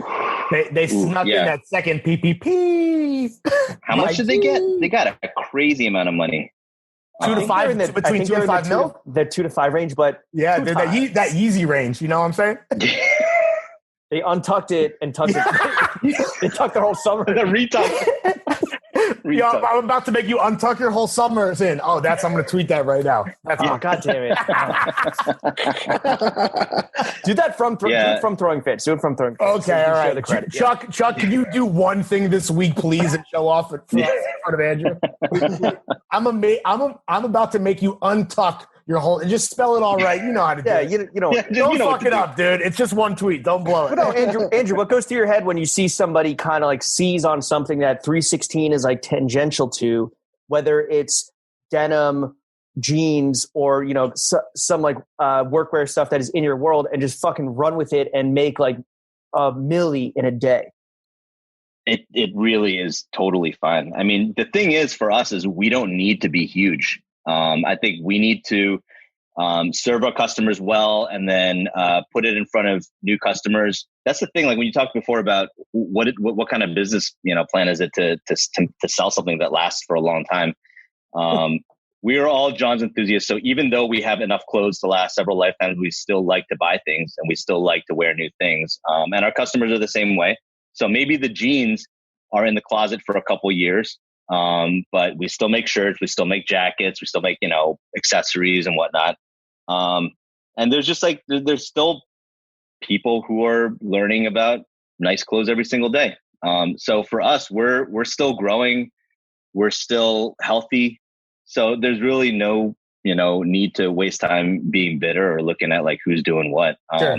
Yeah, there's definitely, there's no point in, sitting here talking about like, what corny brand is doing what kind of numbers. Like that's just what's going to happen for the do you even pay attention, or do you kind of operate with blinders on, where it's just like, I know what, as the co-founder of 316, like I know what our mission is. I'm not even fucking paying attention to you, Herbs, like, because I don't want to get distracted by the corniness. Or do you have a sense of what's happening out there? And you're just like, even if it's just to like really that I find it hard to believe when people say that they don't look at anything and I'm in tunnel vision. I think you have to pay attention to what's happening out there. It's a cool lie that creatives say. People have probably on this show and said that same shit verbatim, and we were probably like, "Oh yeah, totally." And the audience at home can't see. I'm doing the jerk off motion right next to my face on Zoom, but yeah. We'll Photoshop that later. Yeah. I think anybody who is in a creative field has to pay attention to what's happening around them. So we do. And there's definitely times when you're bummed. But that's not really what occupies our time. Like we spend our time looking at people who are doing it right, and people who are consistent. I think consistency is something that I've been looking at for over the past couple of years. Like who has been able to create a look that doesn't get old year after year, and that customers can still, come back to and appreciate. So without getting boring, right? That's the danger. Yeah. A lot of these brands that kind of ride waves and find their moment, they're very tied into the celebrity industrial complex. I know that 316 is antithetical to the whole like celebrity thing, but if you had to have your druthers, who would be your dream celebrity to become like a fucking 316 age dirtbag? I just made that up, by the way. Damn. Wow. Oh yeah, that's pretty good. 316 age dirtbag? Yeah. 316 Mafia? Yo! Oh. There it is. You were not the first to say it, but that's probably the best title so far. Yeah. That's the one. Working title. Yeah, working title. Yeah, if you had to pick somebody, what would it be? I can't off the top of my head.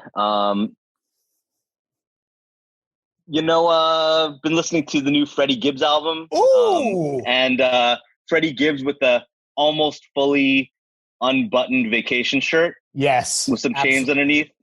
I'd be okay with that.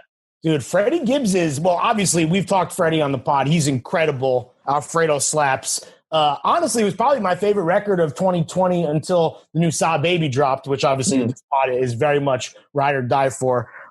King Squid. She want to spaghetti my D. Yeah. Yo, that would be. He's sneaky stylish. Moves the needle, dude, for sure. That'd be cool as hell. Yeah. No, and that's just like fanboying, any musician that you love listening to would be fun to see. Can dream. Great outro music now for the podcast. Fuck, we get some fucking Gangsta Gibbs on here, bro. Who would be the worst celebrity to come through in the fucking striped vacation shirt or the wax cotton bucket or just like your the year-to-year 316 denim? Could anyone ruin the bucket or the vacation shirt? Like, how much of a fucking, speaking of herbivores, James, how much of a loser do you have to be to ruin that? I'm actually very curious about who. I mean, anybody can wear it, okay, but if you, as a person, as your character, mars it, that's really what would do it for me, right? I think that's kind of like the calling card of 316 is it is hard to fuck up. Right. It is hard to fuck up wearing 316, but if somebody were to wear it and be associated, it's like, oh yeah, like that. Yeah, Justin Bieber, total 3-6 Mafia head, like 316 Mafia head. Like, who would it be? Would it be Kanye? Would it be Bieber? I'm naming all former Def Jam artists, so that's great. Nice. Jeez. About to get hit with the gag order. I guess I wouldn't tell people about it, right? Like, just if we ignore it, maybe it'll just go away. Right. So this is not Justin Bieber wearing our new vacation shirt. What if Barron Trump just was like, oh yeah, the fucking flat file tee, that shit is gas. You got big and tall. You got big and tall virgins for that fucking freak. I would be bummed. Yeah, I would be bummed. Speaking of Barron Trump, Andrew, you said that when I asked you ahead of time, I was like, what do you not want to talk about? Which we ask all guests, and when they tell us, we ignore because fuck, we're nothing. How do you think we win these Pulitzers? We only ask big questions. Acquiescing to the guest? Yeah. Never. I fucking we ask gotcha questions about Mike Amiri. Yeah, you think we're going to coddle their genitalia? No. But you did say that you wanted to talk about racism, so sup. Yeah. Sup with racism. Go off, King. Well, No. I just got a great message on your website and on Instagram. Well, your whole staff left a cornucopia, variety of wonderful personal essays. Yours was about a bunch of feelings, right? And I don't know if you want to take this opportunity to relay, but I found I thought it was extremely poignant and relatable. It was stirring, yeah, for sure. Yeah. Thank you. I mean, like it was how I was feeling. I think I struggled a lot with guilt, guilt over like, should we have done more sooner? Should we have been more vocal earlier? And the answer obviously is yes. But also just not knowing how to be there for Black friends without, I don't know. And this might be just my own insecurity, but because they know where I stand, they know how I feel about them and whatnot. But it just in that moment, it just felt really, really uncomfortable. And so, yeah, I think looking at how brands and stores have bricked it these past, few months, yes. And also just seeing people, myself included, stumble over their own words and just not really know, what to say and how to say it. I am definitely down for anybody who's just trying to figure out their voice and figure out how they can fit in, and join the fight. Like we're all at different places, to be honest. And there was definitely a point where I was frustrated with myself and I was frustrated with other people. Like, I don't want to see a brand saying like, oh, we didn't post earlier because we just didn't know where we stood on the subject and we needed to do research. I'm like, what do you need to research about? Word? You need to relive your whole life? Yeah, like that made me They're Googling what racism, Wikipedia. Yeah. What is racism? Just found out racism exists. Yeah, it's so sad, bro. It's a guy who's sad. What the fuck? I think that what you guys did, which was a significant, but maybe like a subtle but significant step beyond what other brands and people did, was that you didn't put out like a brand statement. You each put out your personal statement as like a human, and you put your name and your photo next to it. And obviously there are like nuanced differences between what everyone was saying, but it wasn't just like 316 believes that Black Lives Matter. Yeah. You're like, here, like, I am Andrew Chen. I am, James Harris. I am Lauren Schlossman. And this is like my personal, in this moment, what I'm thinking and what my actions are or should be. That would have been the first time that people found out 3sixteen itself as a brand was not an actual person, Yeah. People fucking operate. Well, yeah, I think there are people that may feel a little disconnected, and that might have helped them a little bit. But I think that in this fight, one of our biggest weapons is just personal relationships, and we know that arguing with people via email or comment sections is very, very unlikely to bear any fruit. But a lot of our customers know us. They come to our store, they meet us, we'll have a happy hour. Or if they see us on Instagram Live, or they follow our personal accounts. So we're real people, not just Johan and I, but everybody that is on the team. And so our first hang up was like, we didn't want to center ourselves or make it look like, hey, look at us and what we're talking about. And so we had to be really careful about that. And we mentioned that. But our hope was that if we give you personal messages on how we're processing and what we're thinking about, maybe it'll make it a little bit more real for you, or maybe you can relate to some of the things that we're going through.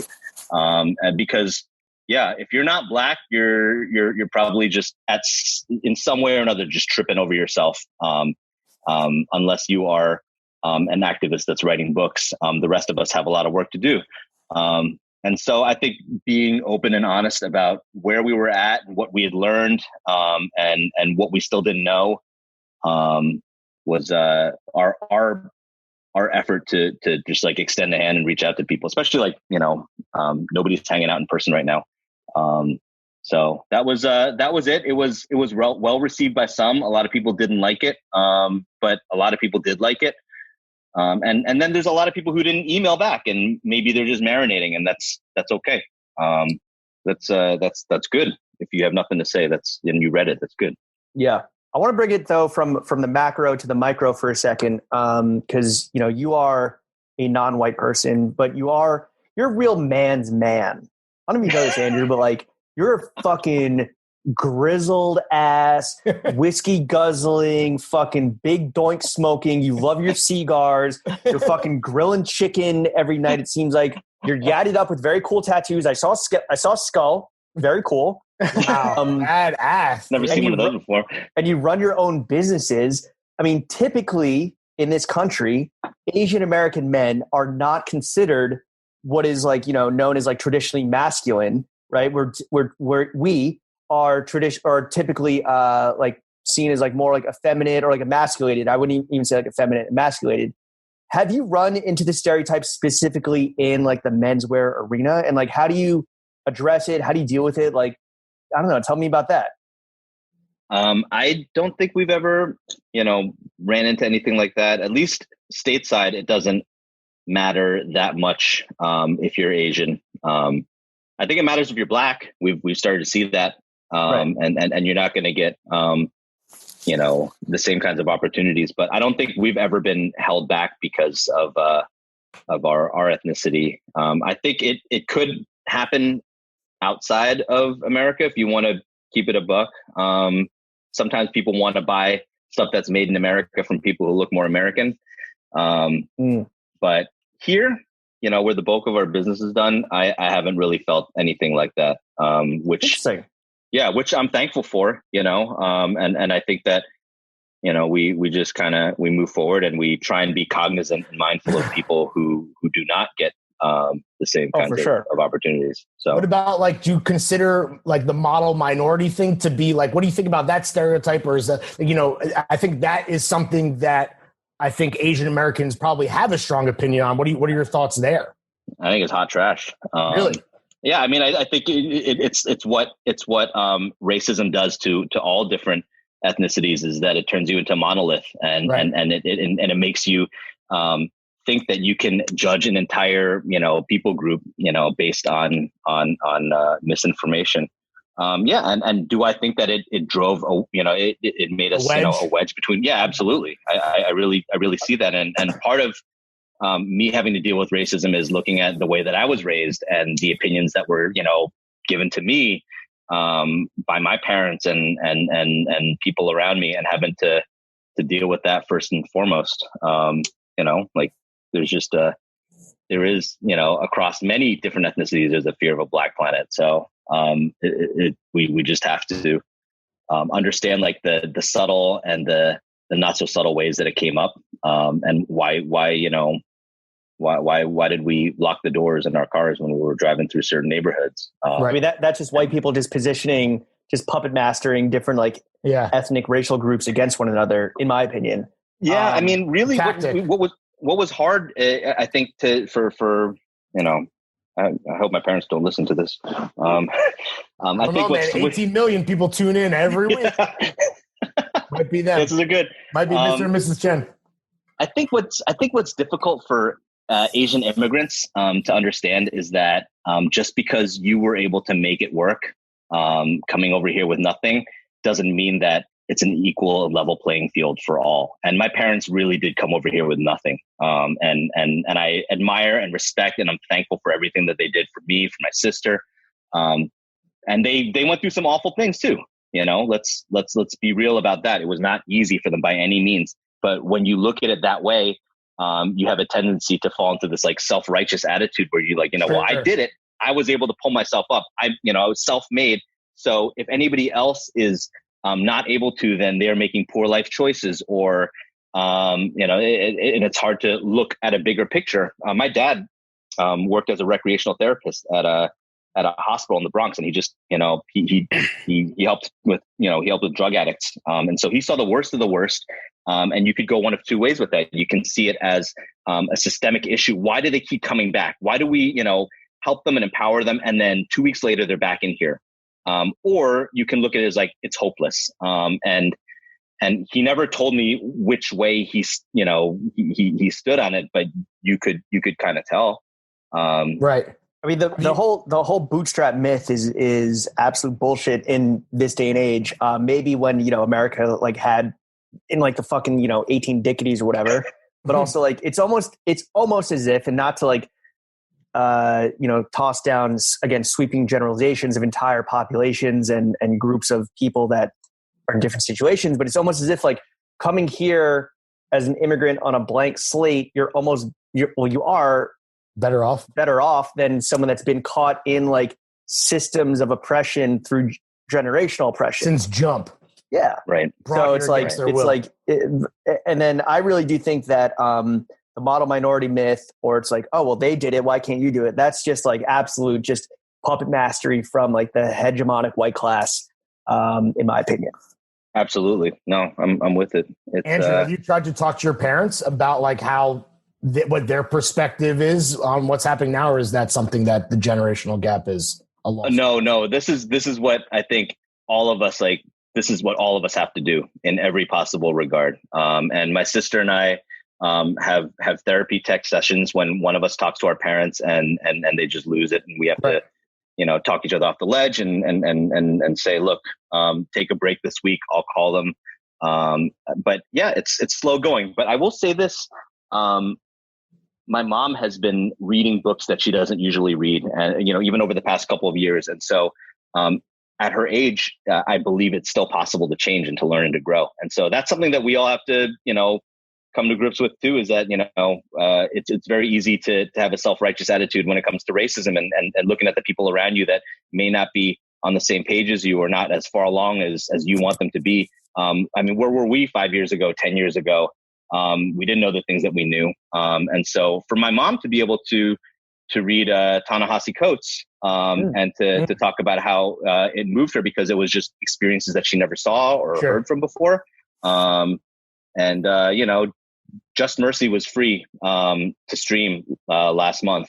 So we told her, go watch it. And she watched it and she said, we have to talk about it. It was so moving. And so we have to get from it was so dramatic and such a sad story to this is real. This is what it is. This is a reality. And if we don't do anything about it, and if we don't educate ourselves and educate the people around us, then it will continue. So, it's just, you got to be patient. And it's a process. Yeah, and trust the process. You got to toss some things that they can understand too. You can't go super hard in the paint all the time. My mom worked in banking. So I saw an article about how predatory and exclusionary banks are towards Blacks. And so I sent her that, and I was like, hey, check this out. And I know that would be of interest to her. My dad's in the healthcare. So, we should be sending him stuff that relates to his personal interests, and, take the conversations as they come. For sure. Andrew, speaking of racists, let's talk about arguably the most successful jeansman of our time, Jean Titi. Jean Titi.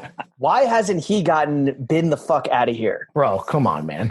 Why is he still? I mean, I'm really confused. I don't know why. Why do people give him the benefit of the doubt? Is because he's French, Tunisian? Do you guys think that cancel culture has ramped up recently in the past year or two? Like, what if he said that today? Don't you think that he would have taken? If he said what he said today, and the things that he said, to rehash for anyone that wasn't paying attention in 2015, 2016. Yeah, 16. He is a descendant of Tunisian immigrants to France. Tunisia's in Africa. And he said that he's allowed to say the N-word because Kanye told him that he could. Yep. And the ultimate hood pass. The other thing is that, and he collaborated with Kanye. Yeah. He said it out loud at the Kanye presentation because the collection of the Tim's, because of the Timberlands song with Jay-Z that I don't need to repeat here. Yeah. Everyone knows what I'm talking about. Yeah. But I think also it had to do with like the fact that someone's like, why do you have Timberlands on the models? And he's like, oh, because Buddy's in Paris and we go in gorillas. Yeah. And then the other thing is that he put up a Instagram post of like a cherry blossom. Oh, yeah. And he said like cherry blossom, which I'm allowed to say because for those not watching at home. Because you're a South Park writer. Yeah, exactly. So I guess like, there's obviously uproar and apology, but like, why the fuck has he not? Did he apologize? He definitely, did he apologize? I think it was a non-apology. I think it was like, I'm sorry you felt that way or something. Yeah.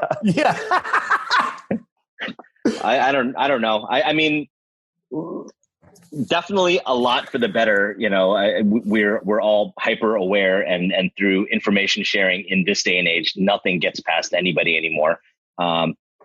I think it works to some's detriment. I think Sandrine addressed it really well last week when you were like, when is a brand actually canceled for you?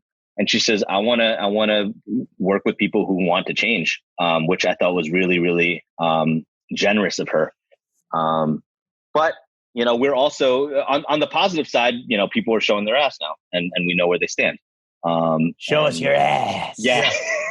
Well, I think there's a lot of people that saw, this, like saw the fuck shit and was like, I'm good. I'm not buying APC anymore. Like, I think it's funny because, this is something that I always like Moy and Gian, and obviously, people, when this happened, James, I think we were all at Complex at the same time. Mm-hmm. Yeah. And this was 4 months. It was very clear what was the right side of history, but seemingly nobody gave a shit. And that might be because at least the second one was racism towards Asians and people being like, well, whatever, not that bad. That's a funny joke that I laugh about, on South Park or whatever, right? Like kind of what we were alluding to earlier. And I wonder if part of it is like people were like, can you separate the art from the artist? And people are like, I still want petite standards. Yeah. Like, you just don't give a shit, right? But I feel like I don't even remember him apologizing at all. And I don't remember it being a big deal. And you have Moy writing his take on 4Pins, but I don't remember it being any type of thing that anyone really gave a shit about. I feel like that was kind of it. Yeah, I don't even. Yeah, and he might have, and people might have even looked at him being like, and I don't remember exactly. Chill, right? Or be like, bro, it's not that big of a deal, bro. Yeah, come on, bro. This is 4Pins, bro. Or whatever the fuck. So it's the same. It's kind of like the same fucking shit that we're talking about now, even to some degree with the newsletters and the worst of our worst listeners who are now gone. But that's how I remember it, at least. Let's bring it. Sorry, go ahead. No, go for it. No. Go ahead. No, I was gonna get off this. So if you have the final word. I mean, I don't know why. I don't know why it wasn't a bigger deal, but. Just generally in this time, not in the same, vein of the Black experience at all, but, given COVID, there's plenty of anti-Asian sentiment to go around. There's, people who are afraid to leave their houses in Chinatown. So like none of that stuff has gone away, and it's only been amplified. It's been amplified by 45. It's been amplified by people who now feel the boldness to simplify a virus that does not, originate or discriminate at all. A fucking asshole in San Francisco, the birthplace of Self-Edge, the least stylish city in America. Fucking Michael, whatever. What? It beats Los Angeles? Ooh, it's close, bro. Pick your poison, lesser of evils, bro. Yeah. Which one has more? Which one has more Allbirds? Yeah, one has more. One has more Chrome and Amiri, and one has more Allbirds. A lot of common projects. Yeah, I'm sure. I said so. That guy, he said, Trump is gonna F you, and like he was just mad that they were singing a happy birthday song. That was crazy.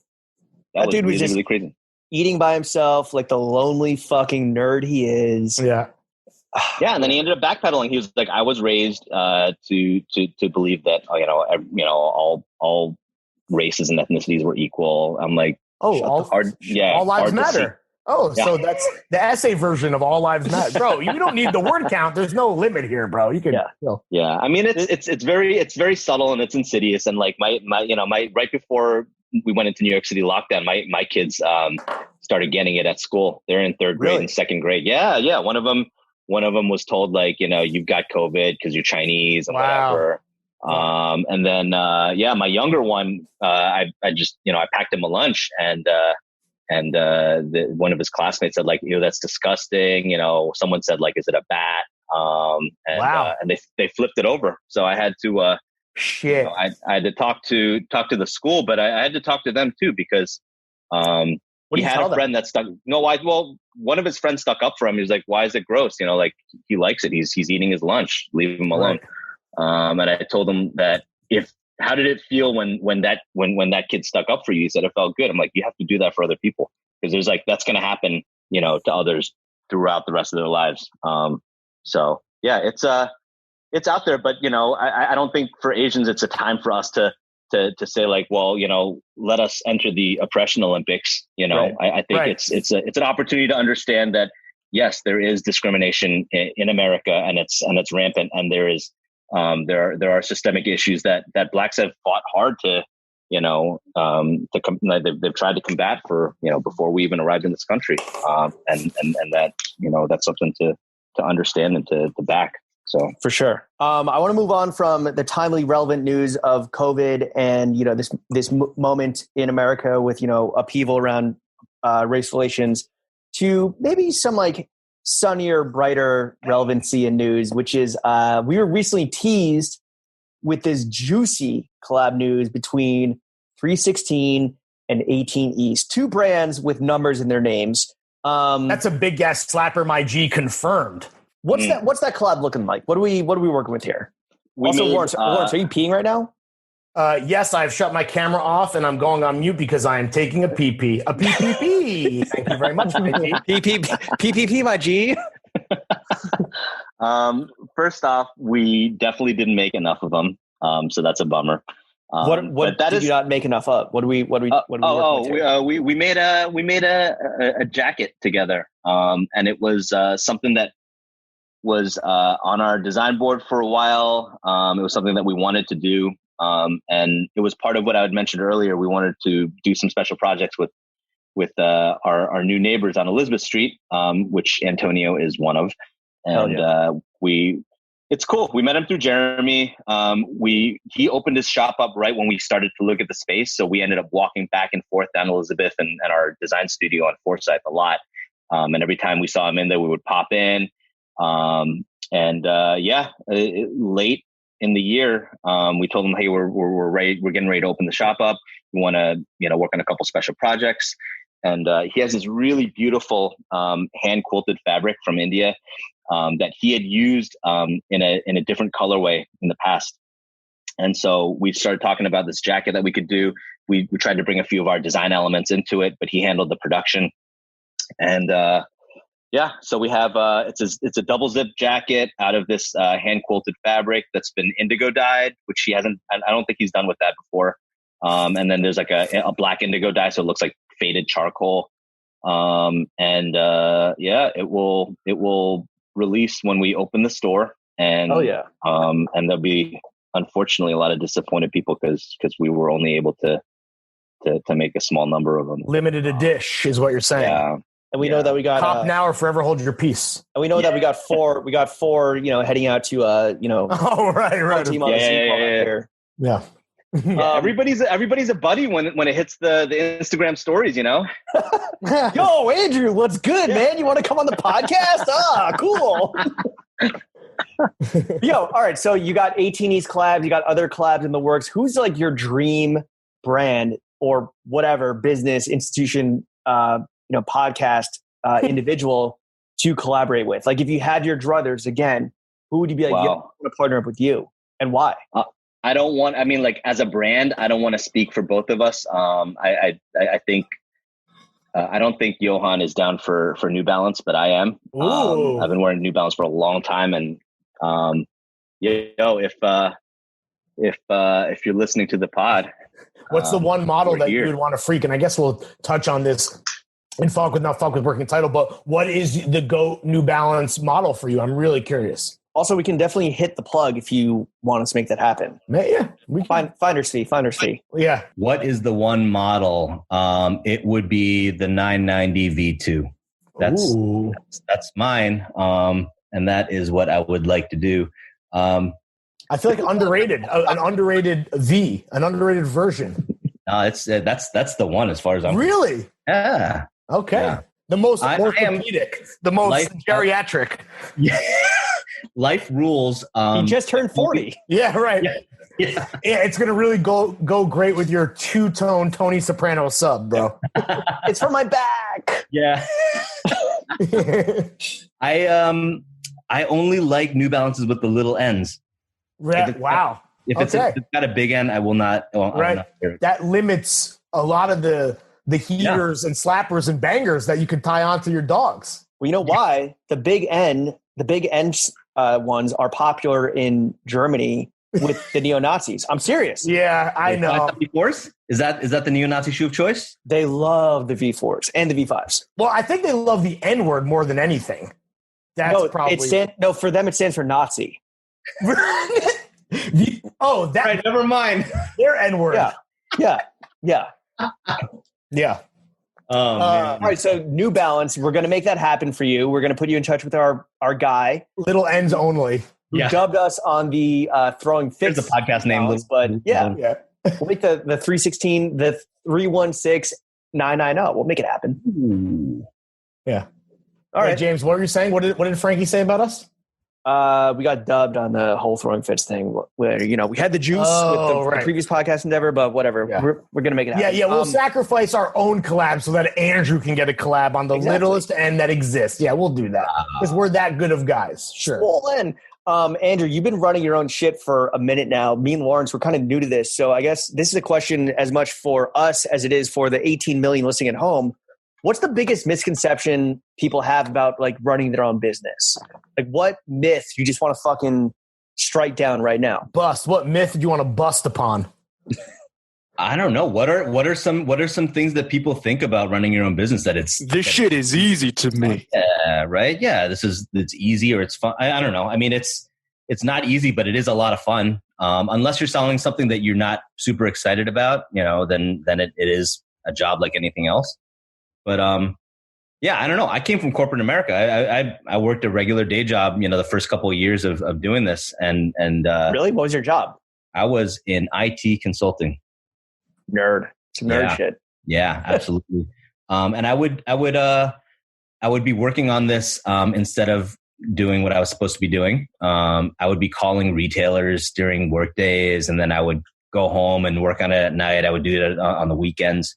And the first day that I quit my job to work on this, and you're able to wake up and that's the first thing that you can think about and get to. It is great. And I know that you guys are going through that right now. Goddamn, right? It's different, right? Start thinking about this shit at 1 p.m., 2 p.m. Like working for yourself hit different, dude. You definitely stay up later at night worrying that you ruined your life.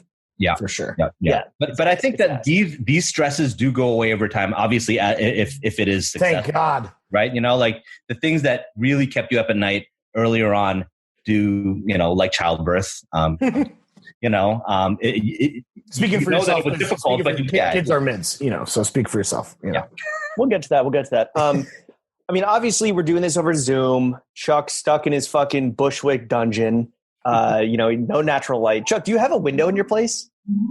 Yeah, why? It just got even darker. The sun went down. Like it's still very bright out, and you are on a pitch black screen right now. So no, there's a big tree. There's a big tree in front of my window. There's a big tree in front of my window. Look at that shit. Anyway, great windows there, James. I gotta say, thank you. You know, can we get a house tour? I'm in a new construction. It is very cheaply made and falling apart. But no, Andrew. So obviously we're in quarantine right now. Let's just say that like, you know, Trump dies, Pence dies, the fucking vaccine, Fauci comes through with the vaccine tomorrow. Everyone gets it. What's the first thing you're doing? Everyone gets microchipped. Resident of Queens, resident of New York, a small business owner. What's the first thing you're doing tomorrow if COVID just ends? First day out. I am going to go to a restaurant and eat safely. I won't eat at a restaurant right now. It's just, I don't think it's responsible. And for the server or for yourself or both? For everybody. It's just, I mean, like, look, I understand that restaurants need to stay open, but the restaurant owners that are fighting to keep serving and whatnot are usually not the people that are out there masked, shielded up. I don't know. I don't know if a lot of people read. There was an article on Eater recently. By the main like food critic, right? Yeah. And I just I felt that I ate out once, and I felt gross. So not like literally gross from COVID, but just morally, it didn't feel right. And shameful stuff. No. So I mean, I would like to eat out. And do you have a spot in mind? Yeah, I think I would want to go back to my buddy's place, Wild Air on the Lower East Side. Ooh, big fucking gas! They're doing delivery. They are doing delivery. I told my girlfriend that's so she's like gonna order a meal. Like I told her that's what I want to order from, or Contra actually. Mm-hmm. Same owners. They have a delivery service right now to try and get through COVID. We're actually putting out a merch t-shirt for them tomorrow, which is similar to the Mildred one that we did. And we're putting all the money into their tomorrow, meaning like it'll be already done. It'll be done sold out. Be a wrap. Hopefully. But yeah, they're really good people. I mean, that's one place where I really started to discover natural wines. I met them on the street when they were trying to get the liquor license for Contra. I think it was 7 years ago. They were just trying to get signatures. And it just turned out that they ended up opening up one of the best restaurants in the city. Their natty selection is pretty next level. Nice. It's definitely like an educational experience. Through all this, Andrew, obviously you've been educating your parents. You've been kind of running a business and expanding it at the same time. Have you self-improved at all as the self-edge lord? Have you kind of self-improved? What have you done for yourself besides traveling across state lines to get a haircut? How have you self-improved? I have started therapy. How about that? Oh shit. Yeah. Go off, King. Hell, big. That's big for an Asian man. Yeah, it is. And yeah, I mean, this is just beginning stages, right? So you're just kind of getting a lay of the land. But it's been something I've been wanting to do for a while. And I have the time for it right now. We can afford it. And I felt like I was wasting time if I didn't.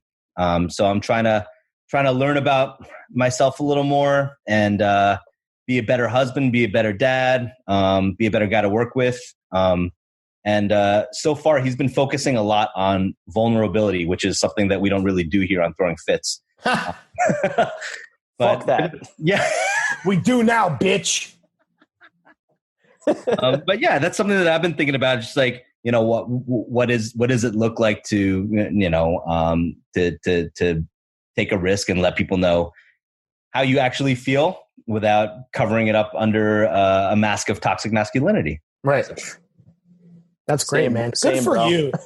Good for you, dude. I was having a conversation about therapy with a friend of the pod, a friend of 3sixteen, Nicholas Lazaro. Shout out Nico. Hey, what up, Nico? Yeah, Nico told me, and I think he would be totally fine with me saying this because he's saying kind of like what you're saying, where it's like, hey, you got to get over it and try it and just see it for yourself.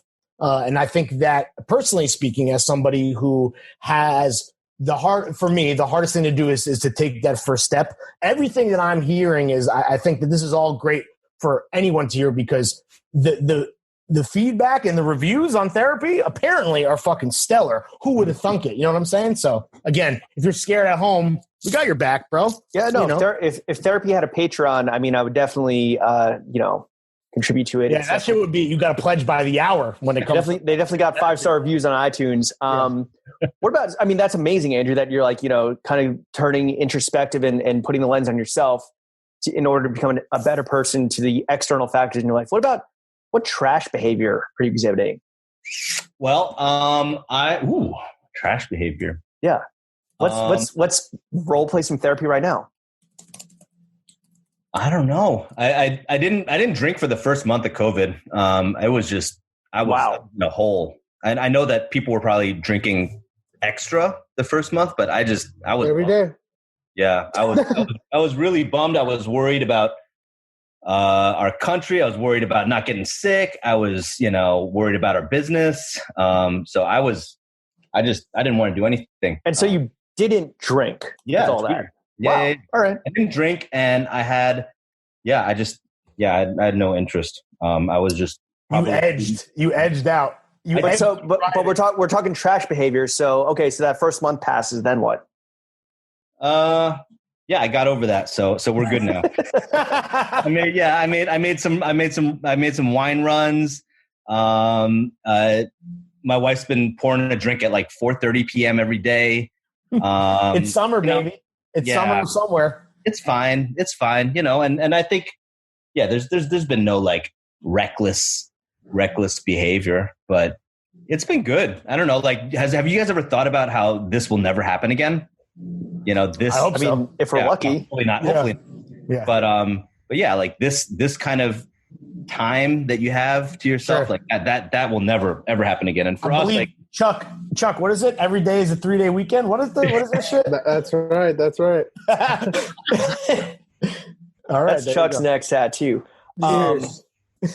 Cheers, bro. All right, cheers, Andrew, brother. Andrew, final question of the ourselves topic of the podcast, which is the 18 million listening at home. A lot of them are just dipping their toe into, I don't know, just like the John's world. So what's the first piece of advice you give to someone that's looking to like level up their style, whether they're just getting into it, whether they're looking to, go from like stage 1 to stage 2? What's the first foundational piece of advice you would give?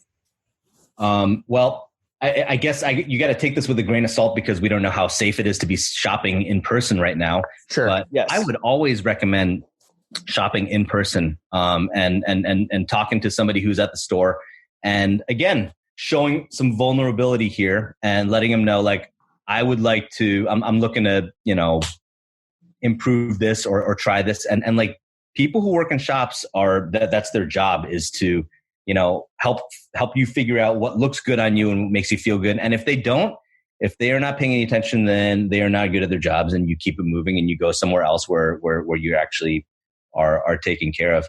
I mean, like, I think the biggest step that all of us have to go through is just like demystifying it. It's like, if you can meet a sales associate who talks to you like anybody else, and can make it easy for you, then it's actually a very enjoyable experience.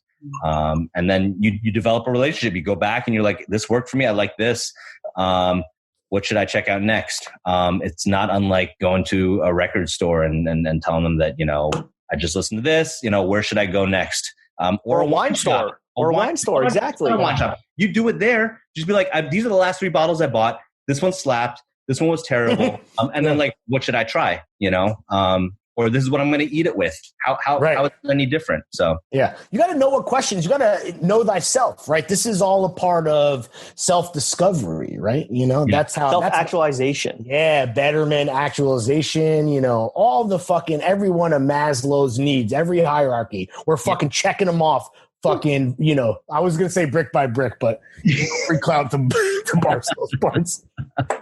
No, go ahead. Let's go. Let's wrap up the whole section. We're done talking about me and Lawrence. The whole ourselves part is over. Let's get into the second topic of this podcast, which used to be a very gauche topic, but in this day and age is actually very important to talk about, which is salary transparency. We want radical salary. We want to strip the taboo sticker off money and talk about money. So, Andrew, how much money do you make? So let me ask you guys this: how often has this question actually worked on this podcast in the history of this podcast? Three times. We're 3 out of, I don't know what the New Yorker said, hundreds of thousands of podcasts. Yeah. But I think that recently it's been, well, here's the thing, right? Let's be real, Andrew. We don't listen. James and I bleeped out our own fucking. Yeah. We also read our checking account numbers behind the paywall. It was gauche and embarrassing, and we all felt talking about shameful shit. God damn, it was maybe the lowest that we've been since Quar, which is saying something. Maybe you could just generally speak to what is it financially like to be somebody who works for themselves. You know, who is responsible for a lot of people. You know. How do you fucking do that? You know, what is that like? I mean, early on when I think my wife and I were married for a year when I decided to quit my job and really take away any dreams that she had of. It's like surprise. Yeah. And I told her, she's like, oh fuck, what's the contract say? Sound familiar? Yeah. Yep. I asked her, like, I really want to give this a shot. And I was traveling for consulting and I hated that. I was away from home for the first year of my marriage.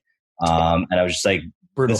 This is something I want to try. And we agreed that I would go a year and not earn any money. And it took 3.5 years. So if you want to ask me like how it feels, it was not fun then. It's not fun to not feel like you're contributing to your family. It's just like one of those things where you're supposed to be like, oh, it's a new world. You know, I can have, a wife that pays for everything. But I wanted to pull my weight too. So that wasn't fun. I wish that I had, made the decision to take a paycheck earlier, even if it was difficult to do. I think anybody who is starting a business that's actually viable, that's really making some kind of money, you should, even if it's just like $50 a week, $100 a week, you got to do something. Right. And you have to let the business get accustomed to you earning money, because any business where the owners aren't getting paid is not a viable business. Like you're getting free labor. The slippery slope, dog. Yeah, absolutely. And you just feel guilty over time. Like even when we finally first decided for me to take a paycheck, I was like, I don't know if we can sustain this. This is not good.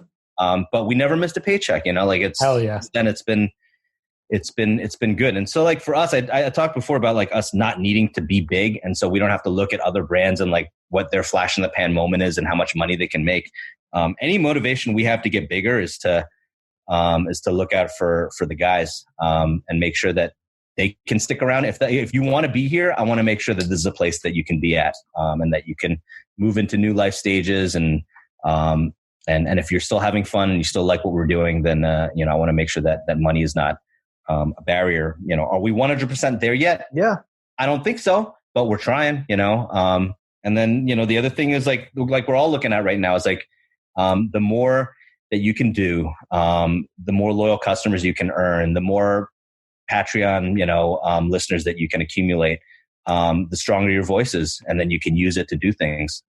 So those are the things that I think motivate Johan and I for growth, not just for the sake of growth or that, we need another car or whatever. I mean, that's all very smart. That's all very smart and very like honorable. But if you're not going to have the cojones to tell us how much money you make, Andrew, or why don't you tell us like how much money would you like to make if you could put a if you had a goal where it's like, all right, if we top out here, I'm good. I don't need to make any more.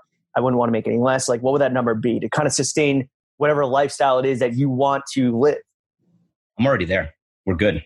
Ooh, right. Yeah. Wow, famous last words, dog. See you later. Yeah. All right, then tell us this though. Then what do you like to like? What do you like to spend your money on? Yeah. Typically. Are we talking about COVID cops? We could do that.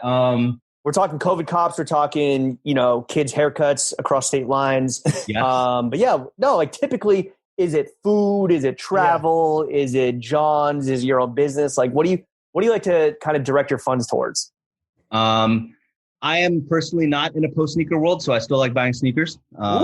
I like buying shoes, but you got Chuck's attention finally. Someone. bought a watch, which kind of seems ignorant in the middle of quarantine. But that was actually trash behavior on my part. I have to buying the watch. Yeah.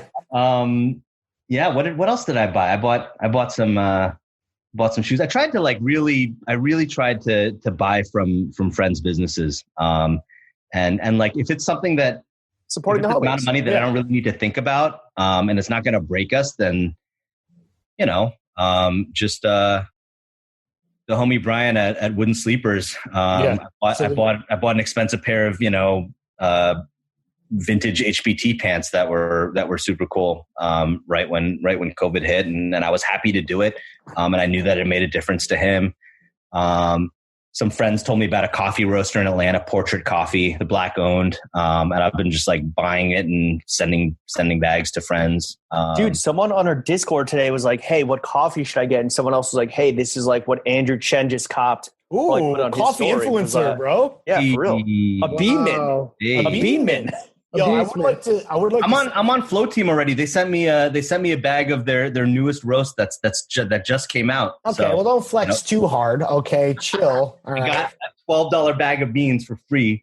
But thank you, Portrait. But it counts. But I do want to say, shout out one time, Brian Davis, woodensleepers.com, I would imagine. Yo, onwards and upwards to that guy, fucking legend, one of the best vintage fucking eyes in the game. Great store. The next one's going to be even better. Support him like Andrew did right now online. Cop some shit. And then afterwards, All right, Andrew, let's move on to the third and final topic of this podcast, which is beats and cheeks. We did away with dead ass. Sucking and fucking. You want to know, you are a confirmed 2-time sex haver. You have 2 kids. You've had sex at least twice. What's the worst part about having kids? Okay. I think the worst part about having kids is how they reveal like your worst part of yourself. It just shows you what kind of trash individual you are, because they're expand on that. I don't know. They're just like, they're young, they're earnest. They just want to be around you. Like it's amazing. But we have jobs and we have things that we want to do. And sometimes you just get in this space where you're like, why can't I just do how I did before? Why do I have to be at the beck and call and the whim of these 2 individuals that would die if I didn't, exist at this moment? But that is like what you got into, right? I mean, and the rewards far outpace any of that. But there are times where you catch yourself thinking that way or acting that way, and it's a bummer to realize your selfishness. But maybe it's a good thing too. I mean, it's almost like a check that you wouldn't have otherwise. Obviously, parenting is not for everybody. I get that. I mean, the whole pod agrees that kids are mids. Yeah. Even though 3/4 of the core 4 are currently wifed up. However, our resident singleman chef down here, he's slowly getting inked up. I don't know if you can like kind of see the shit on his forearm. I saw something. Yeah.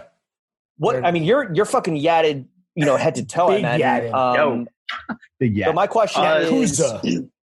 my question is, what should his next tattoo be if we're trying to up his sexiness from currently at the 10 that it's at to 11? Wow. All right. Also, let's walk through the situation currently. Let me see what you got. Where do you go to? I'm curious. I've gotten most of mine at New York Hardcore on Stan Street. My guy Sweetie there is the man. Sweetie. Yeah, no, I have plans for this arm, so it's not fully done yet. But so I've got a rose here that my best friend in high school did for me. That's the only one that I've done that hasn't been in New York. I've got like a woman's hand like crossing her fingers right there. I got some dice. I got my lucky number 16 right here. I have a Strokes Is This It tattoo. I've got plans for a bunch more on my right arm. But yeah, no, I mean like I'm very much into the Americana like sailor style, and what's up? Let's just keep in mind that the question is to up his sexiness levels with the opposite. Why is that? So now Andrew knows where Chef stands with his Strokes tattoo. Yeah. So where does he go? One of my friends who's a tattoo artist said, do not trust anybody with all good tattoos. You got to have Yeah, you got to have a couple like poor choices. Not all poor, right? I think I'm at Chef of the seven that I have. I think I'm at like maybe like 30% of them are bad. Right, so there's time to right the ship, you know? So we just gotta up the quantity so the percentage gets smaller. The Strokes tattoo, much like New York City cops, it's not that smart. Ooh. Hey. Well, that's a Strokes joke. I would say you should just, I don't know, it's like John's, right? You should be a student of what you like and take time to figure out. It's definitely more commitment than buying a pair of shoes. It's hard to say like where to go. There's obviously like top tier shops, and you're in New York City. You've got the best shops in the world here. So there's no lack of good artists. You have to dial into like the style that you like. So if you know that you like classic Americana, there are excellent shops here. What I like to do is I'll go to a shop and I'll have an idea of what I want, but I'll tell the artist just like, do what you want to do. In fact, I'll tell them like, pick a place to put it onto. I find that like if they're excited about it, they'll do much better work. Because think about it, if you were a tattoo artist and you went in there and you're like, I would like an airbrushed portrait style. They don't do that, right? That's just not the speed. That'd be cool though. Yeah, I mean, depending on the artist, they could turn it down because they're just like, that's not me.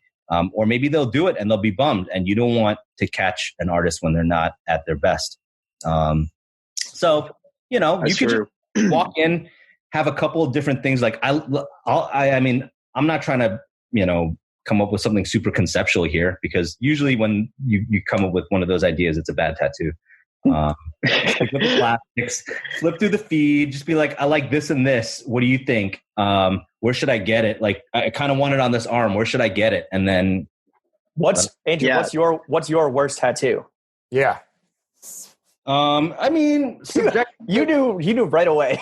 No. I love this tattoo, but it doesn't fit in with the rest of my tattoos. And thematically, well, there is no theme. There's no theme here. But I love it. And it's not a worse tattoo. Technically, it's a very strong sound tattoo. It's just the one that people laugh at when they see, which was the idea. This little coffee cup here. Oh yeah. It's like the Kool-Aid. It's like the Kool-Aid guy, but damn it, that's what everyone says. That's what when I came home, my wife's like, "Cool, you got the Kool-Aid man." Anymore. Like, it's not the Kool-Aid man. It is a little. Oh yeah, let me get a cup of Joe for the coffee cup man. This was on a Flathead T-shirt, and I brought it to Akira Latanzio. Shout out Akira. He's at Rose in Greenpoint. He's amazing. I have a couple by him, and I told him like, I want this little coffee guy, and I want to laugh when I see him. And I told him to put it here, and he's like, "Yo, I don't know if you want to look at that guy all the time." So he kind of stashed him back here. So every once in a while, I'll just kind of look at him. It's a very, very well done tattoo. I just, I don't know. I like it, but I wouldn't want to look at it every day. Through a wall, wouldn't want to like cup of coffee plaster right here, so that my wife would have to look at it every day. Like that would be a move. Would you ever get a 4-pin tattoo like on your wrist, say? Who does that, right? Yeah, right. That's why Chuck didn't get the job, by the way. I'm told I have a 10% discount at Self Edge because I have that. Really? I haven't redeemed it, but that's what Kaya said. Shout out to Kaya. All right, well, speaking of Chuck, we want to turn it over to Chuck and Chef because they do have their fan bases who are ready to stand up for them. We want to turn it over to them in 60 seconds of thirst, where, Andrew, they're going to pitch you on anything, ask you any question. You were just talking to Chef for a minute, so why don't we go straight to Chuck? Andrew, I don't know if it was your first logo, but like the logo that you guys had when I discovered the brand was like a very cool like script logo. Mm-hmm. And then you recently rebranded it to a different logo, which like it took me a while, but like I like it a lot. And now you started throwing it on clothes more. I think like recently, right? Like this year. What made you? Why the decision to rebrand, and why did you land on that one? I think it started from a practicality standpoint. Johan and I were working on a new website, and our graphic designer was like, yo, just so you know, this signature logo, which is what we called it all this time, it was like a calligraphic signature logo. It doesn't scale very well. It doesn't shrink down and you start losing detail. It's hard to see. It's hard to print. And then we just started thinking about it. We're like, this logo has carried us through, you know, like the entire brand's history at this point. And the best of times, the worst of times. Yeah, absolutely. Like, I still look at it and it still feels like the hardest thing about going through a rebrand is that when they show you something else, it could be great, but it just doesn't feel like your logo for a long time. So when we launched it in January, which feels like an eternity ago at this point, it was like a year's worth of work up until that point. Damn. So, you know, we just wanted something that was a little bit more clean and modern, easier to read. You know, it's something that matched up with our design sensibilities. From the beginning, a lot of what we did was kind of piecemeal. Like, we weren't trained in this. Neither of us are graphic designers. Neither of us are fashion designers, you know, as far as being trained and going to school for it. So we would depend on friends to help us here and there. And so there was no like consistent design standard that we followed all the way through. Like, if you launched a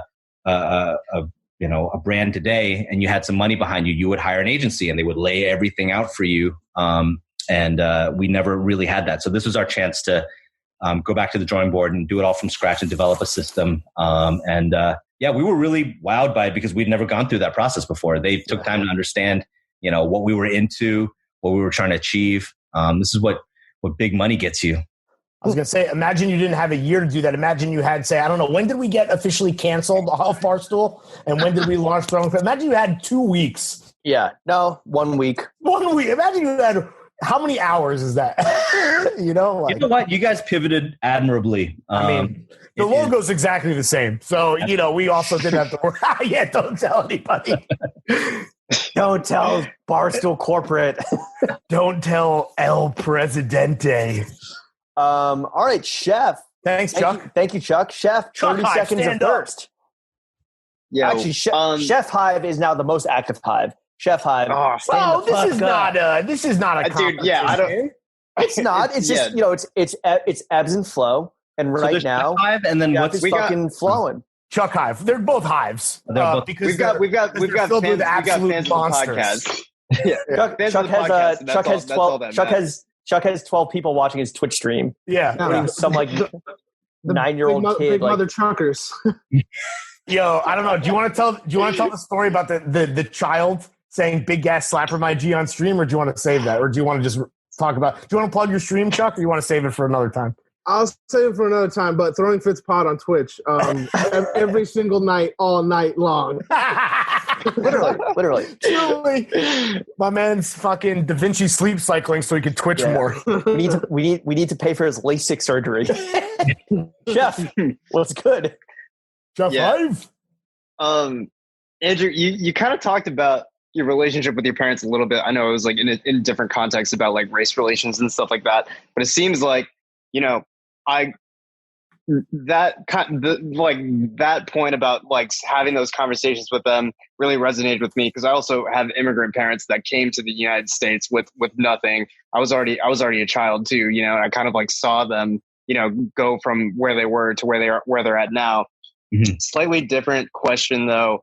When you decided to leave your, you know, quote unquote stable job in IT to pursue this, you know, like 3sixteen and everything else, you were an adult, you make your own decisions, but how did you have that conversation with them, and how did you sort of, you know, like break it to them that this is like your passion and this is what you want to do? How did you take that leap of faith, I guess? First of all, I'm not really sure if I'm an adult in their eyes yet. Honestly, but I had my doubts. I was worried. I think that when I first told them that I wanted to quit and work on 3sixteen full time, they were like, "Oh yeah, that's great." But in the back of their minds, they probably thought that it was just like a little excursion, and then I would come back and, you know, do a regular job. But it actually worked. To everyone's surprise. In your fucking face, Mom and Dad. Eat you, Mom and Dad. Eat my ass, Mom and Dad. They actually showed more trust than I expected. And I think that that's one thing that I have to hang on to when it comes to race relations and understanding stuff like that is like, you got to hope that they were patient with you. You got to be patient with them, right? Absolutely. That's, this is a reality. You guys are younger than me. But at a certain point, you're going to realize that your parents are just getting older. Right. And you're going to have to be patient with them. Like things that, were easy to talk about are going to get difficult to talk about. And I'm kind of starting to go through that with them now. And so, yeah, I would hold on to hope. You have to let them know that this is what you're passionate about, that is not a phase or whatever. And just see where it goes. I think if you're working hard and you show that you're taking steps towards it, it's different than if you're like 14, and you want to run away and do something. It's not just Eminem, Mom. Yeah. It's a career.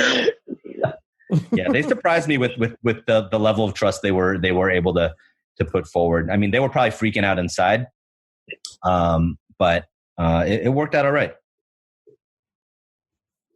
Chef, does this inspire you to tell your parents that you're working on a podcast? I'm quitting my advertising job to produce a pod full time for sure. Well, that's the other thing. Are you? That wasn't sarcastic. You have the luxury of doing both right now. You have a steady check, and you have time to work on the podcast. You can't afford his ass. That's really what it comes down to. It's just not possible. No, I mean that's what it is. I'm not gonna. That's a completely different conversation. But I mean, I don't know. I'm lucky to have parents. I'm lucky to have parents that support me in both of my endeavors right now. And I think they see like why I love like both of the things that I do. But at some point, like if this thing goes the way that we all want it to go, that conversation is going to have to happen. And obviously like it's a much bigger jump to be like, I'm going to do this thing with like 3 of my friends. Versus, all right. Well, I'm going to listen, unlike the immigrant parents of Chef and Chuck, we're going to explicitly say that we love you guys and that we're proud of you. Wow. And thank you for that very moving 60 seconds of thirst. Yeah. We are now going to move into Fuck With Not Fuck With. It's a working title, my friend. Still a working title. Andrew, you are clearly a very tasteful guy. I mean, the art behind you speaks for itself. You run one of the best brands in New York, if not, arguably the world. So we want to know, we're going to throw some categories at you and we want to know what you're fucking with, what you're not fucking with within those categories. First up, obviously, brands. What brands are you fucking with? You're not allowed to say 316. Let's put some other brands on the fucking pedestal. Who are you fucking with? Good Art Hollywood. Good Art Hollywood. Yep. I got I was not a jewelry guy until we started carrying them at Self Edge. I don't know. I felt like it was a lot. And then when I met Josh Warner, the guy who owns and runs it, and I saw that the reason that Kia backs Good Art is because the level of detail that he puts into it is at the level of all the jeans that we carry. It's Chrome-esque. It's like, oh man, damn it. What, Chuck? I was gonna say it's tasty Chrome Hearts. It's right. It's insane, is what it is. It's all made under one roof, so he manages all the production. He has his own foundry in Los Angeles, which is crazy. And then the details that he puts into it, like this bracelet here, no one sees the spring inside it. So this is the clasp, right? Like right. That. Woo. Oh wow, that's bouncy, dude. Yeah. And then the spring inside that holds this clasp together, nobody sees it, but he makes the spring out of sterling silver. What? And so he's just like making his own springs. Yeah. He's and just like really thoughtful the way that his work is. And he's just a crazy guy. He actually makes fun and wacky stuff out of sterling silver just to make a luxe version of it to do it. Like he's got like caps for your chapstick or whatever. Just wow, what? Damn. Mm-hmm. He's freaked some Birks, right? Oh yeah, I got a pair of Birks with the with sterling silver buckles on them. Wow. Like you can't really see from afar, but they're just like little. So then let's get right into it. Let's talk about Chrome Hearts, man. What are your thoughts there? Because clearly it took this guy to get you to dip your toe, though clearly you dove head first, because I'm seeing 2 chains and then a thick ass fucking yeah. You know, like what is he? What is he doing? You said the level of craftsmanship. We talked about freaking ridiculous things, customizing the Birks. I'm hearing a lot of 1-for-1 with chrome. What do you think about the kind of chrome, explosion? Because it's obviously been adjacent, at least correct me if I'm wrong, to the denim world, the biker world. It's been not around. With what we do. And I think that at Self Edge, it was a little jarring to see silver jewelry in the shop. Really? Yeah, absolutely. I mean, once in a while, you've got a bro that comes in with like some big leather, a leather daddy. Right. But by and large, I think a lot of our customers were like me, and we didn't wear maybe a ring here, whatever, a chain there. And I think that what's been fun about it is just showing people that they can wear stuff a little bit differently. And so for Chrome, obviously what they do is crazy. You guys have visited their stores before, right? Yeah. You guys been to the one in Tokyo where like all the cabinets, the hinges are all. Well, I think that's in every store, because I've only ever been to the I've been to New York, but the LA flagship. That's the first time every piece of hardware is custom branded chrome. It's insane. Right. It's wild. But at the same time, you walk in there, you're like, this is not me at all. Right. And you just feel super disconnected from that and every person that you can imagine that would wear something like that. For me, at least, I think beyond the brand and how well it's made, I think the person behind it matters a lot. And getting to know Josh and the way that he operates has been a lot of fun. He's just got a really cool setup in LA. Is it expensive? What's that? It's not cheap. It's not cheap. Not cheap. All right. If you have to ask. Yeah. Well, because I was thinking about, maybe like a little tasty pinky ring. Oh, yeah. Like to get out here a little bit. What about some bandana rhinestones? Yeah, maybe can I get a chromed out? But yeah, okay. Some studs in the bandana. We'll talk. I'll talk to you off mic, Andrew. We'll get Andrew, anyone else you're fucking with at the moment? Yeah. I mentioned before the Vibreg slides. I love working with Vibreg. We get a chance to work with them on a bunch of different things throughout the year. The ropers, I peeped the ropers on the site because I was like, Andrew's coming on. Let me refamiliarize myself, because the vacation shirt really kicked me in the dick, as I like to say. The roper is spicy, dude. Yeah, those are good.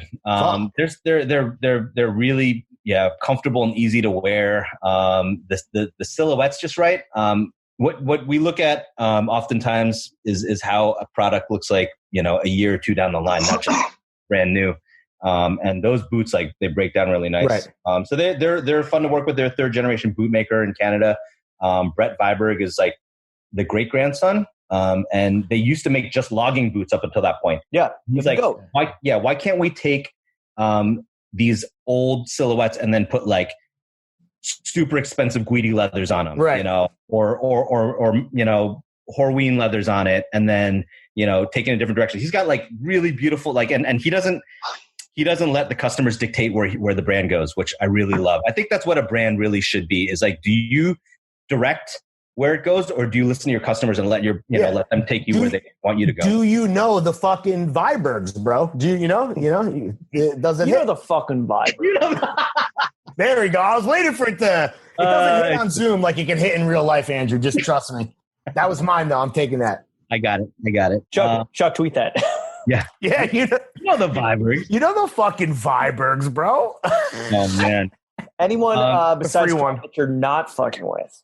Oh, I see. You just pulled up a little like note sheet or something. Yeah, I was just like, who do I not? Come on, Blastioli. Yeah. Are we only talking about brands? Yeah. Anyone. Yeah, whatever. Honestly, dude, it doesn't. No one cares. You do whatever you want. People are brands. It doesn't matter. I'm trying to gas up people that I like. Shout out Spencer over at Mount Sunny. He was employee number 1. Saeed shouted him out before he and his wife opened up Bro, he sent me these pills that I've been putting on my butt. I think that's how you're supposed to do them. Lots of energy all day. And relief capsules. Yeah, they have a wellness facility in Arizona, and they actually did it right. It's like cupping acupuncture. Chuck knows. Then they make some cool clothes as well. The merch hits so fire, bro. Really good. The merch is. Bro, I need some corduroy caps, bro. For my let's get into footwear real quick. So you mentioned the 990 V2s. What other sneakers or just general footwear are you fucking with at the moment? I got a pair of the Sale React 87s when they first came out. Shout out to the plug. And they are still such good shoes. That just like it reminds you of like what Nike can do. Sure. They're just like they nailed that. The Undercover collab's really good. I have a pair. Shout out my plug, Nick Schoenberger, friend of the podcast.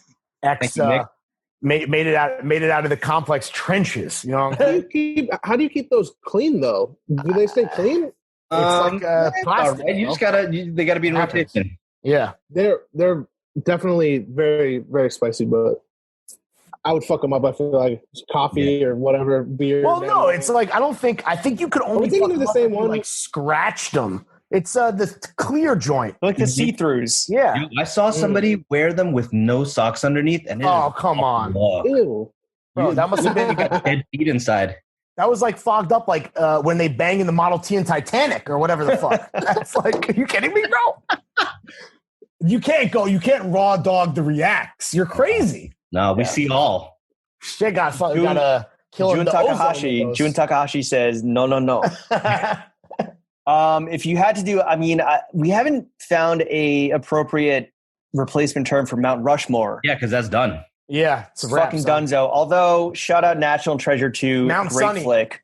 Yeah, what's on your Mount Sunny? Top 4. Yeah, we got 4. Just what I've been wearing a lot. I always have a pair of. I wish they called it something else, but James, you got a pair of Malibu sandals. Woo! Yeah, love them. I got a natural fake vegan veg tan one. And then I picked up another pair of like darker brown ones. They're just easy. They go with everything. Can I just say real quick, Andrew, you're the first person, because Self Edge was very into like leather, big leather daddies early on. And you advised me, you're like, hey, I suggest getting a natural leather wallet, because the oils from your hands, as you handle it over the years, will naturally dye it and fade it to like a darker leather. And unfortunately, I lost that shit on an airplane, and it was a nightmare to deal with. But no, so like, I always say, like, if you're gonna go like a belt or a wallet or something that you're gonna like handle a lot, natural leather is the way to go. Or even like on your feet. We have some really beautiful natural leather wallets that we're working on right now, and I'll slide one your way. Ooh, look at that, man! You love to see that, people helping people in real time. You love the fucking Vibergs. All right, so you got the Malibu sandals, you got the 990 V2s, you got the what else is on the Mount Sunny? Oh, I don't know. It's just like, if we're just talking like easy quarantine wear, then just some Bostons. Ooh, sure. If you could only rock one iced out Bostons. Really? Yeah. Hell yeah. The good art Bostons. Damn, I feel like went crazy. He took his good art ones and then he put them on a Gloxy cut Vibram sole. What? Yeah. So who did that for him? Just some fucking cobbler? Shout out Shop Goods and Services around the corner from our LA store. They do some really wild shoe hybrids. They'll take stuff apart. Yeah, they'll make things. I had right before quarantine, and I'm really upset that COVID took away all of my spring fits. I had them resole a pair of white Air Force Ones with the Christie sole on them and like a natural welt. Damn. They came out really cool, but I haven't worn them once. Sure, right. I feel like you got to keep those on. You got to keep those on ice, dude. That's like too. Optimus Prime only comes out when the planet is on the line. You know what I'm saying? He doesn't help you when your cat's stuck in a tree. I get it, bro. That's fair. So wait, what was the? Shop Goods and Services. Boston. Yeah. But the spicy ones, no pedestrian shit. If you have the means to, you should start. Sure. Yeah, that's fair. 3, I think. Oh, and Reacts are, there's plenty of other shoes. Yeah. All right, let's get into a topic that is near and dear to your heart, literally, because of cholesterol. You are a fucking foodsman, a goddamn grill master. I feel like, every other day you're fucking flipping birds, chomping on steaks. Let's talk He's been grill pilled. Let's talk about quarantine meals. Wow. Yeah. That's what you been fucking with in quarantine. All right. Obviously, a lot of people have been baking bread, but I'm actually nice at it. Go off. Yeah, it's really, really good. I started, with a few loaves, and they were okay. But this warmer weather, this humidity makes the starter go crazy. So my last 3 or 4 loaves have been hitting. Can you make a bagel? The bagel turns out okay. It's just for some reason, the loaf of sourdough bread is. So that's your specialty. That's my lane, and I'm staying. So So you have all this delicious, warm, fragrant sourdough. What are we doing? Are we doing clam toast? Are we doing sandwiches? What are we using the bread for? Yeah, so we could do mussels marinara. Oh yes. You've got that toasted in butter, and you can just kind of dip it in there. It's a very, very easy breakfast thing. You just put some butter and some kosher salt or maybe hummus and some salmon on it. It's good. It's just, usually I bake 2 loaves at a time, and the first one gets crushed the first day. Yeah. And then the second one, gets us through the rest of the week. So bread has been something that is quite cliche, but I'm proud. It actually turns out pretty good. My parents gave me an Instant Pot, which is really, really useful. Like a pressure cooker for those who don't know what it is. I use slow cookers. I use a sous vide a lot, but the Instant Pot is cool, especially if you need to cook down a soup. So the other day, went to Chinatown and we got a whole roast duck, and we got some those flour mushu pancakes. We did Peking duck at home. Fire. Yeah, and so you just slice it up and use some hoisin sauce and some scallions, whatever.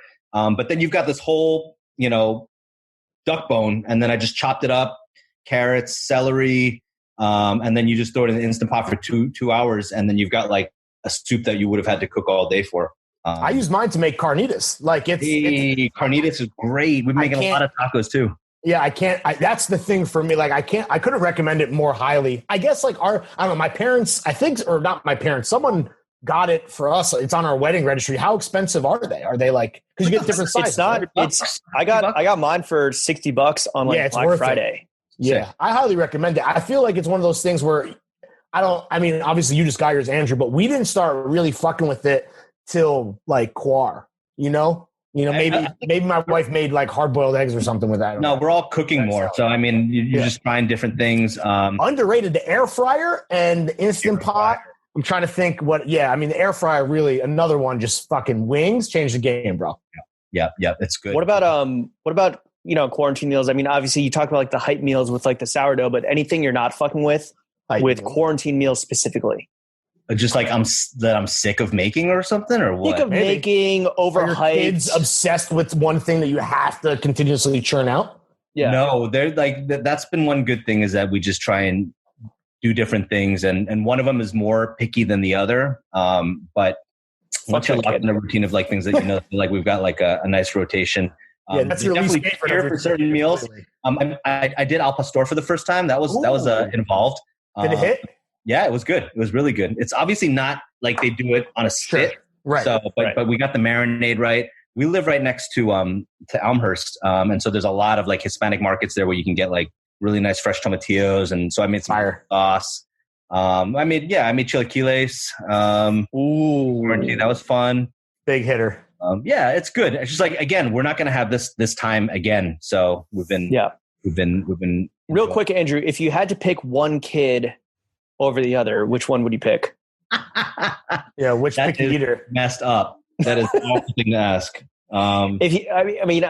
Sanitation days, they have large garbage pickup days. Which one would you put on the curb? Number one or number two? I definitely understand my younger one a little bit more than my older one, but I just see that as I got to work harder on the older one. Fair enough. Right. Yeah. All right, Andrew, Black Lives Matter organizations. Which ones are you fucking with and which ones are you not fucking with? We'll start with the ones you're fucking with. Let's just big up the ones that you believe in real quick. What's your cause game right now? Communities for Police Reform, which on Instagram is Change the NYPD. I think that they're doing really, really good work. These are all when we got together, Johan and I, we're trying to figure out like, okay, where can we put our money towards on a consistent basis? This is one that really stuck out to us because they advocate for community-based programs. We also working towards funding the police. So we had them in our initial kind of like roundup, a few months ago, because our boy Asher with the Big Hog was like, yes, these guys have been pushing this agenda for a while now, and it is like community reformation. It's not like this shit that's like popped up overnight. They've been doing this for a while, and they like have their shit together. Marshall Project. Everybody should add that to their daily reading. It is a nonprofit journalism site that focuses on policing, but also on mass incarceration. And I think that's something that we all need to learn a lot more about.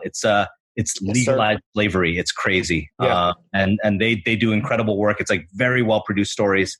And then just in general, I want all of us, I'm not saying like other people, I want all of us to keep our foot on the gas. That's just like, we have to do it. You have to make it a normal part of your day. It needs to be a normal part of your conversations of what you're thinking about. Because it is really, really easy, especially when COVID goes away, and we're not, super dialed in and life gets a little bit more back to normal. Like it doesn't change for Black people. And so, we all have to keep learning. You got to keep reading. It can't be something that's of interest right now. So, I mean, yeah, there are a lot of organizations out there. There are a lot of really, really good ones that are doing important work. I mean, anytime you can support a bail fund. And I think like, if that's hard to understand at first, you got to understand that bail is cash bail is a very predatory process. And if you've done nothing wrong and they arrest you anyways, they can keep you in jail if you don't have the money to put up for it. And it's not fair, and someone who has legitimately broken the law can leave the next morning as long as they've got money to put up for it. So, there's a lot out there, but I just want to encourage everybody. Like if you felt moved and you learned new things this past month or two, you got to just link up with friends that feel the same way. Cause like you're going to lose steam at some point. They're going to lose steam at some point. And you got to keep going. Absolutely. Just foot on the gas. Yes. Friendship is a renewable resource. We've been talking about it a lot on the show. Lean into it. Fuel yourself. Fuel your boys. Fuel your girls. Fuel all your friends. Let's go, baby. Andrew, before we kick you out of this podcast with some constructive criticism, we want to play a little game with you, which is Last John, Next John. We want to know, as a Johnsman and a brand owner, what was the last John you copped at full retail? And what's the next John you got your eye on? First up, obviously, Last John. What was the last John you copped full price, no flow team, no friends and family? Go off, King. Well, out of the many, benefit tees that we all bought in the past month, right? Our friend Cam Niederhauser out in Kansas City, he owns a shop that was called East and West Kansas City, and he has rebranded and pivoted, and it's now Guavel, which is his mother's maiden name. Has a really, really beautiful new logo, and I bought a shop tee because I wanted to show support. But yeah, before that, I bought a bunch of benefit tees. I bought coffee from Portrait for friends. I bought that was on sale. That counts. Yeah, I bought a pair of Viz shoes that did not fit at all. And we're on sale, so I will have to go to your former employer to dump them, which shall remain nameless. Yeah. And, the most expensive John that I bought at full price that I have not had a chance to wear was a shirt from Bodie, right when they opened the shop. And I was just like, it was the wintertime, and I put it in the closet, and I was like, when it gets warm, I'm going to wear it. And I damn, disappointing. Chuck wants to know what do you think of the way that the store smelled? I didn't notice anything. Oh, I don't know if I noticed anything. We were there right when it opened up. It's around the corner from our old spot. Wow, did you crop dust it? No, it smelled good. They did a great job with it. Diptyque. Yeah. What about the next John, Andrew? What's next? Yeah. What's like even in a shopping cart right now, just sitting idly by? I don't have anything that I'm just sitting on that I gotta wait to buy. I bought some clothes for my wife. Nice. I love shopping for my wife. Yeah, got her a black linen jumper from Black Crane. I love that brand. I love shopping for women's clothes. It's fun. We also got a bunch of stuff from Need Supply right before they announced that they were shutting operations down. R.I.P. Big R.I.P. Big rip Toto too. Shout out the whole gang. Crazy time right now. I know it's a bummer, bro. That's something that we're really thinking about is just, how do we, as a smaller brand that doesn't have to make as many difficult decisions, like how can we stay nimble and hang around? Because it's not easy, and it's not going to get easier for the next year for sure. No, it's not. Fucking see. I mean, I don't know if this is going to help you kind of survive your business, your marriage, whatever, but me and Lawrence, we want to offer up some constructive criticism before we kick you out of here. Oh, I love it. Take it or leave it. Again, this is kind of like an outsider's perspective, but it's like from our brains, from our hearts, even from our loins a little bit. We just want to offer up some words of wisdom. Yeah. Right. From the only podcast that matters that we think will take 316 suggestions, Self Edge, Andrew Chen to the next fucking level. First up, it's going to come from me. I know you guys aren't big in like influencer marketing, but why don't you take all the money that you have, pigeon marked for the new store and everything and just take it out of there and just pivot towards influencer marketing. I'm talking TikTok, YouTube stars, have kids talk about 316 just 24/7 and just see your fucking profits skyrocket. Wow. That sounds awful. All right. Take it or leave it. Take it or leave it. I'm going to go with the leave that. This is an extremely scripted spitballing thing. Don't even worry about it. Listen, for my next piece of constructive criticism, listen, Andrew, now that I am a full-time retired professional podcast host and brand consultant, a lot of brands have been rightfully so tapping me in to get like the kind of straightforward knowledge darts, take their brand to the next level. Oshkosh Bagosh, Raytheon, Chuck E. Cheese, Amazon, just to Discovery Zone, just to name a few, to show you what Larry, and even really, if you want to not just pay me, you want to loop in James, the Throwing Fits Creative Agency, LLC, what we can do for you. How about this, right? You make really good jeans. They're awesome. They're some of the best jeans in the world. Arguably, people would say top-notch, bar none.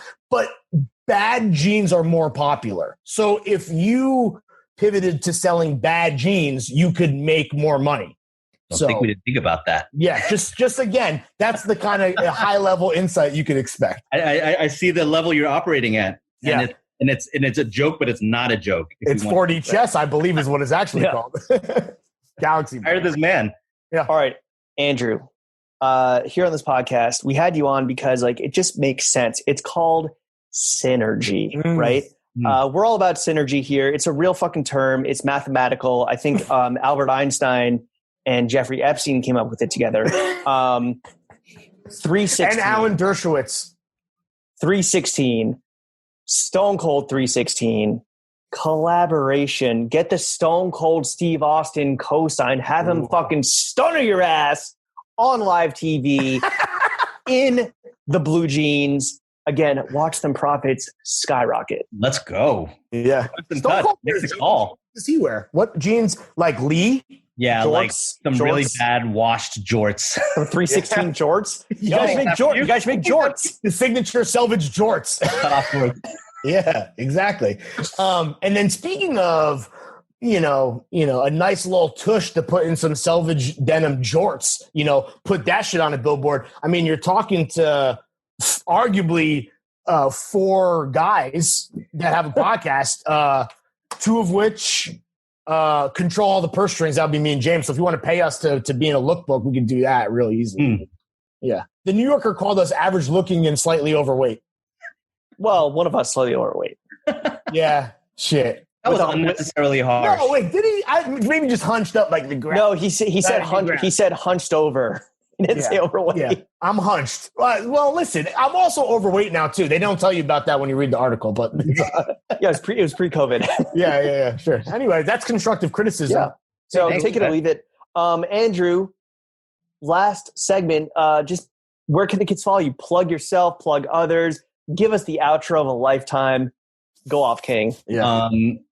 3sixteen on Instagram it's the number 3, the word 16 spelled out. Andrew 3sixteen, Johan 3sixteen, and just Flat File. It'll be sold out by the time this podcast comes out, but hopefully at flat.file. That's pretty much it. That's where to find it. And if you live in Arizona, Florida, Texas, Idaho, come through to the 3sixteen flagship store opening August 1, we hope. Come cough on everything. Come futz with come try on every John. You're more than welcome when you hear your family. Andrew, thank you for coming on the only podcast that matters. Chef, I'm going to need you to hit that motherfucking outro music right now. Freddie Gibbs, maybe a little Scotty Beam. I don't know. Andrew, what do you think? Yeah, give him the Scotty Beam. Right? Say less. Now. The revolution is the genocide. Your execution will be televised. Don't cross me like Isaiah, that shit be ill-advised. Dark horse, rap black sheep, they got me vilified. Castrated niggas and they feelings on IG. Won't never let this industry demasculinize me. I do murder barefaced, don't need no mask to disguise me. Do my effing in the stash, I think them crackers behind me. Dang. He pulled me over, I asked him, yo, what's the problem, sir? I swear to duck the potholes, man, I had no option, sir. Just let me go, cause my license insurance proper, sir. I hate to be on the run for smoking the officer. We was busting that police before Queen and Slim, that's on the fin. Let off 50 shots at the squad car and get in the wind. Told the Gary police in 05 that I got more guns than them. Get the feds if you want a war, and they sent them bitches in. The revolution is the genocide. Yeah, my execution might be televised. Cross niggas like Bubba Chuck, I never gave a fuck. Hook shot a hole like Kareem, but I never lead the Bucks. Sick with the Acme and Jack, pouring 3 liters up. It hurt to say I miss you, the real ones always be leaving us. Caught up in the moment, most niggas folding or freezing up. Sometimes it be your own damn homies, Judas set Jesus up. Yeah. The revolution is just genocide. Made a sex tape with your bitch, that pussy televised. Thug nigga with some exotic dreams, erotic dreams. Fucking hella thoughts, but I really want me a Scotty Beam. Shit was different when Mike left, and it was Scotty team. X won't take me back without me, the bitch wouldn't have got a ring. The revolution is the genocide. Tell the hoe she don't know Nan. Trick Daddy slip and slide, nigga. 305 in my yayo. Subject to let a bitch know the line off the dashboard of my 75. Caprice, that is. Yo, you need a dictionary when you write your raps. Or to the penitentiary just for 100 sack. I had a vision back when I was fishing for a bass, but they won't listen to you in your kitchen count cash. I got the dollars, motherfucker, nigga, credit scope. Big bag of chronic like I'm sacking up at Interscope. My pistol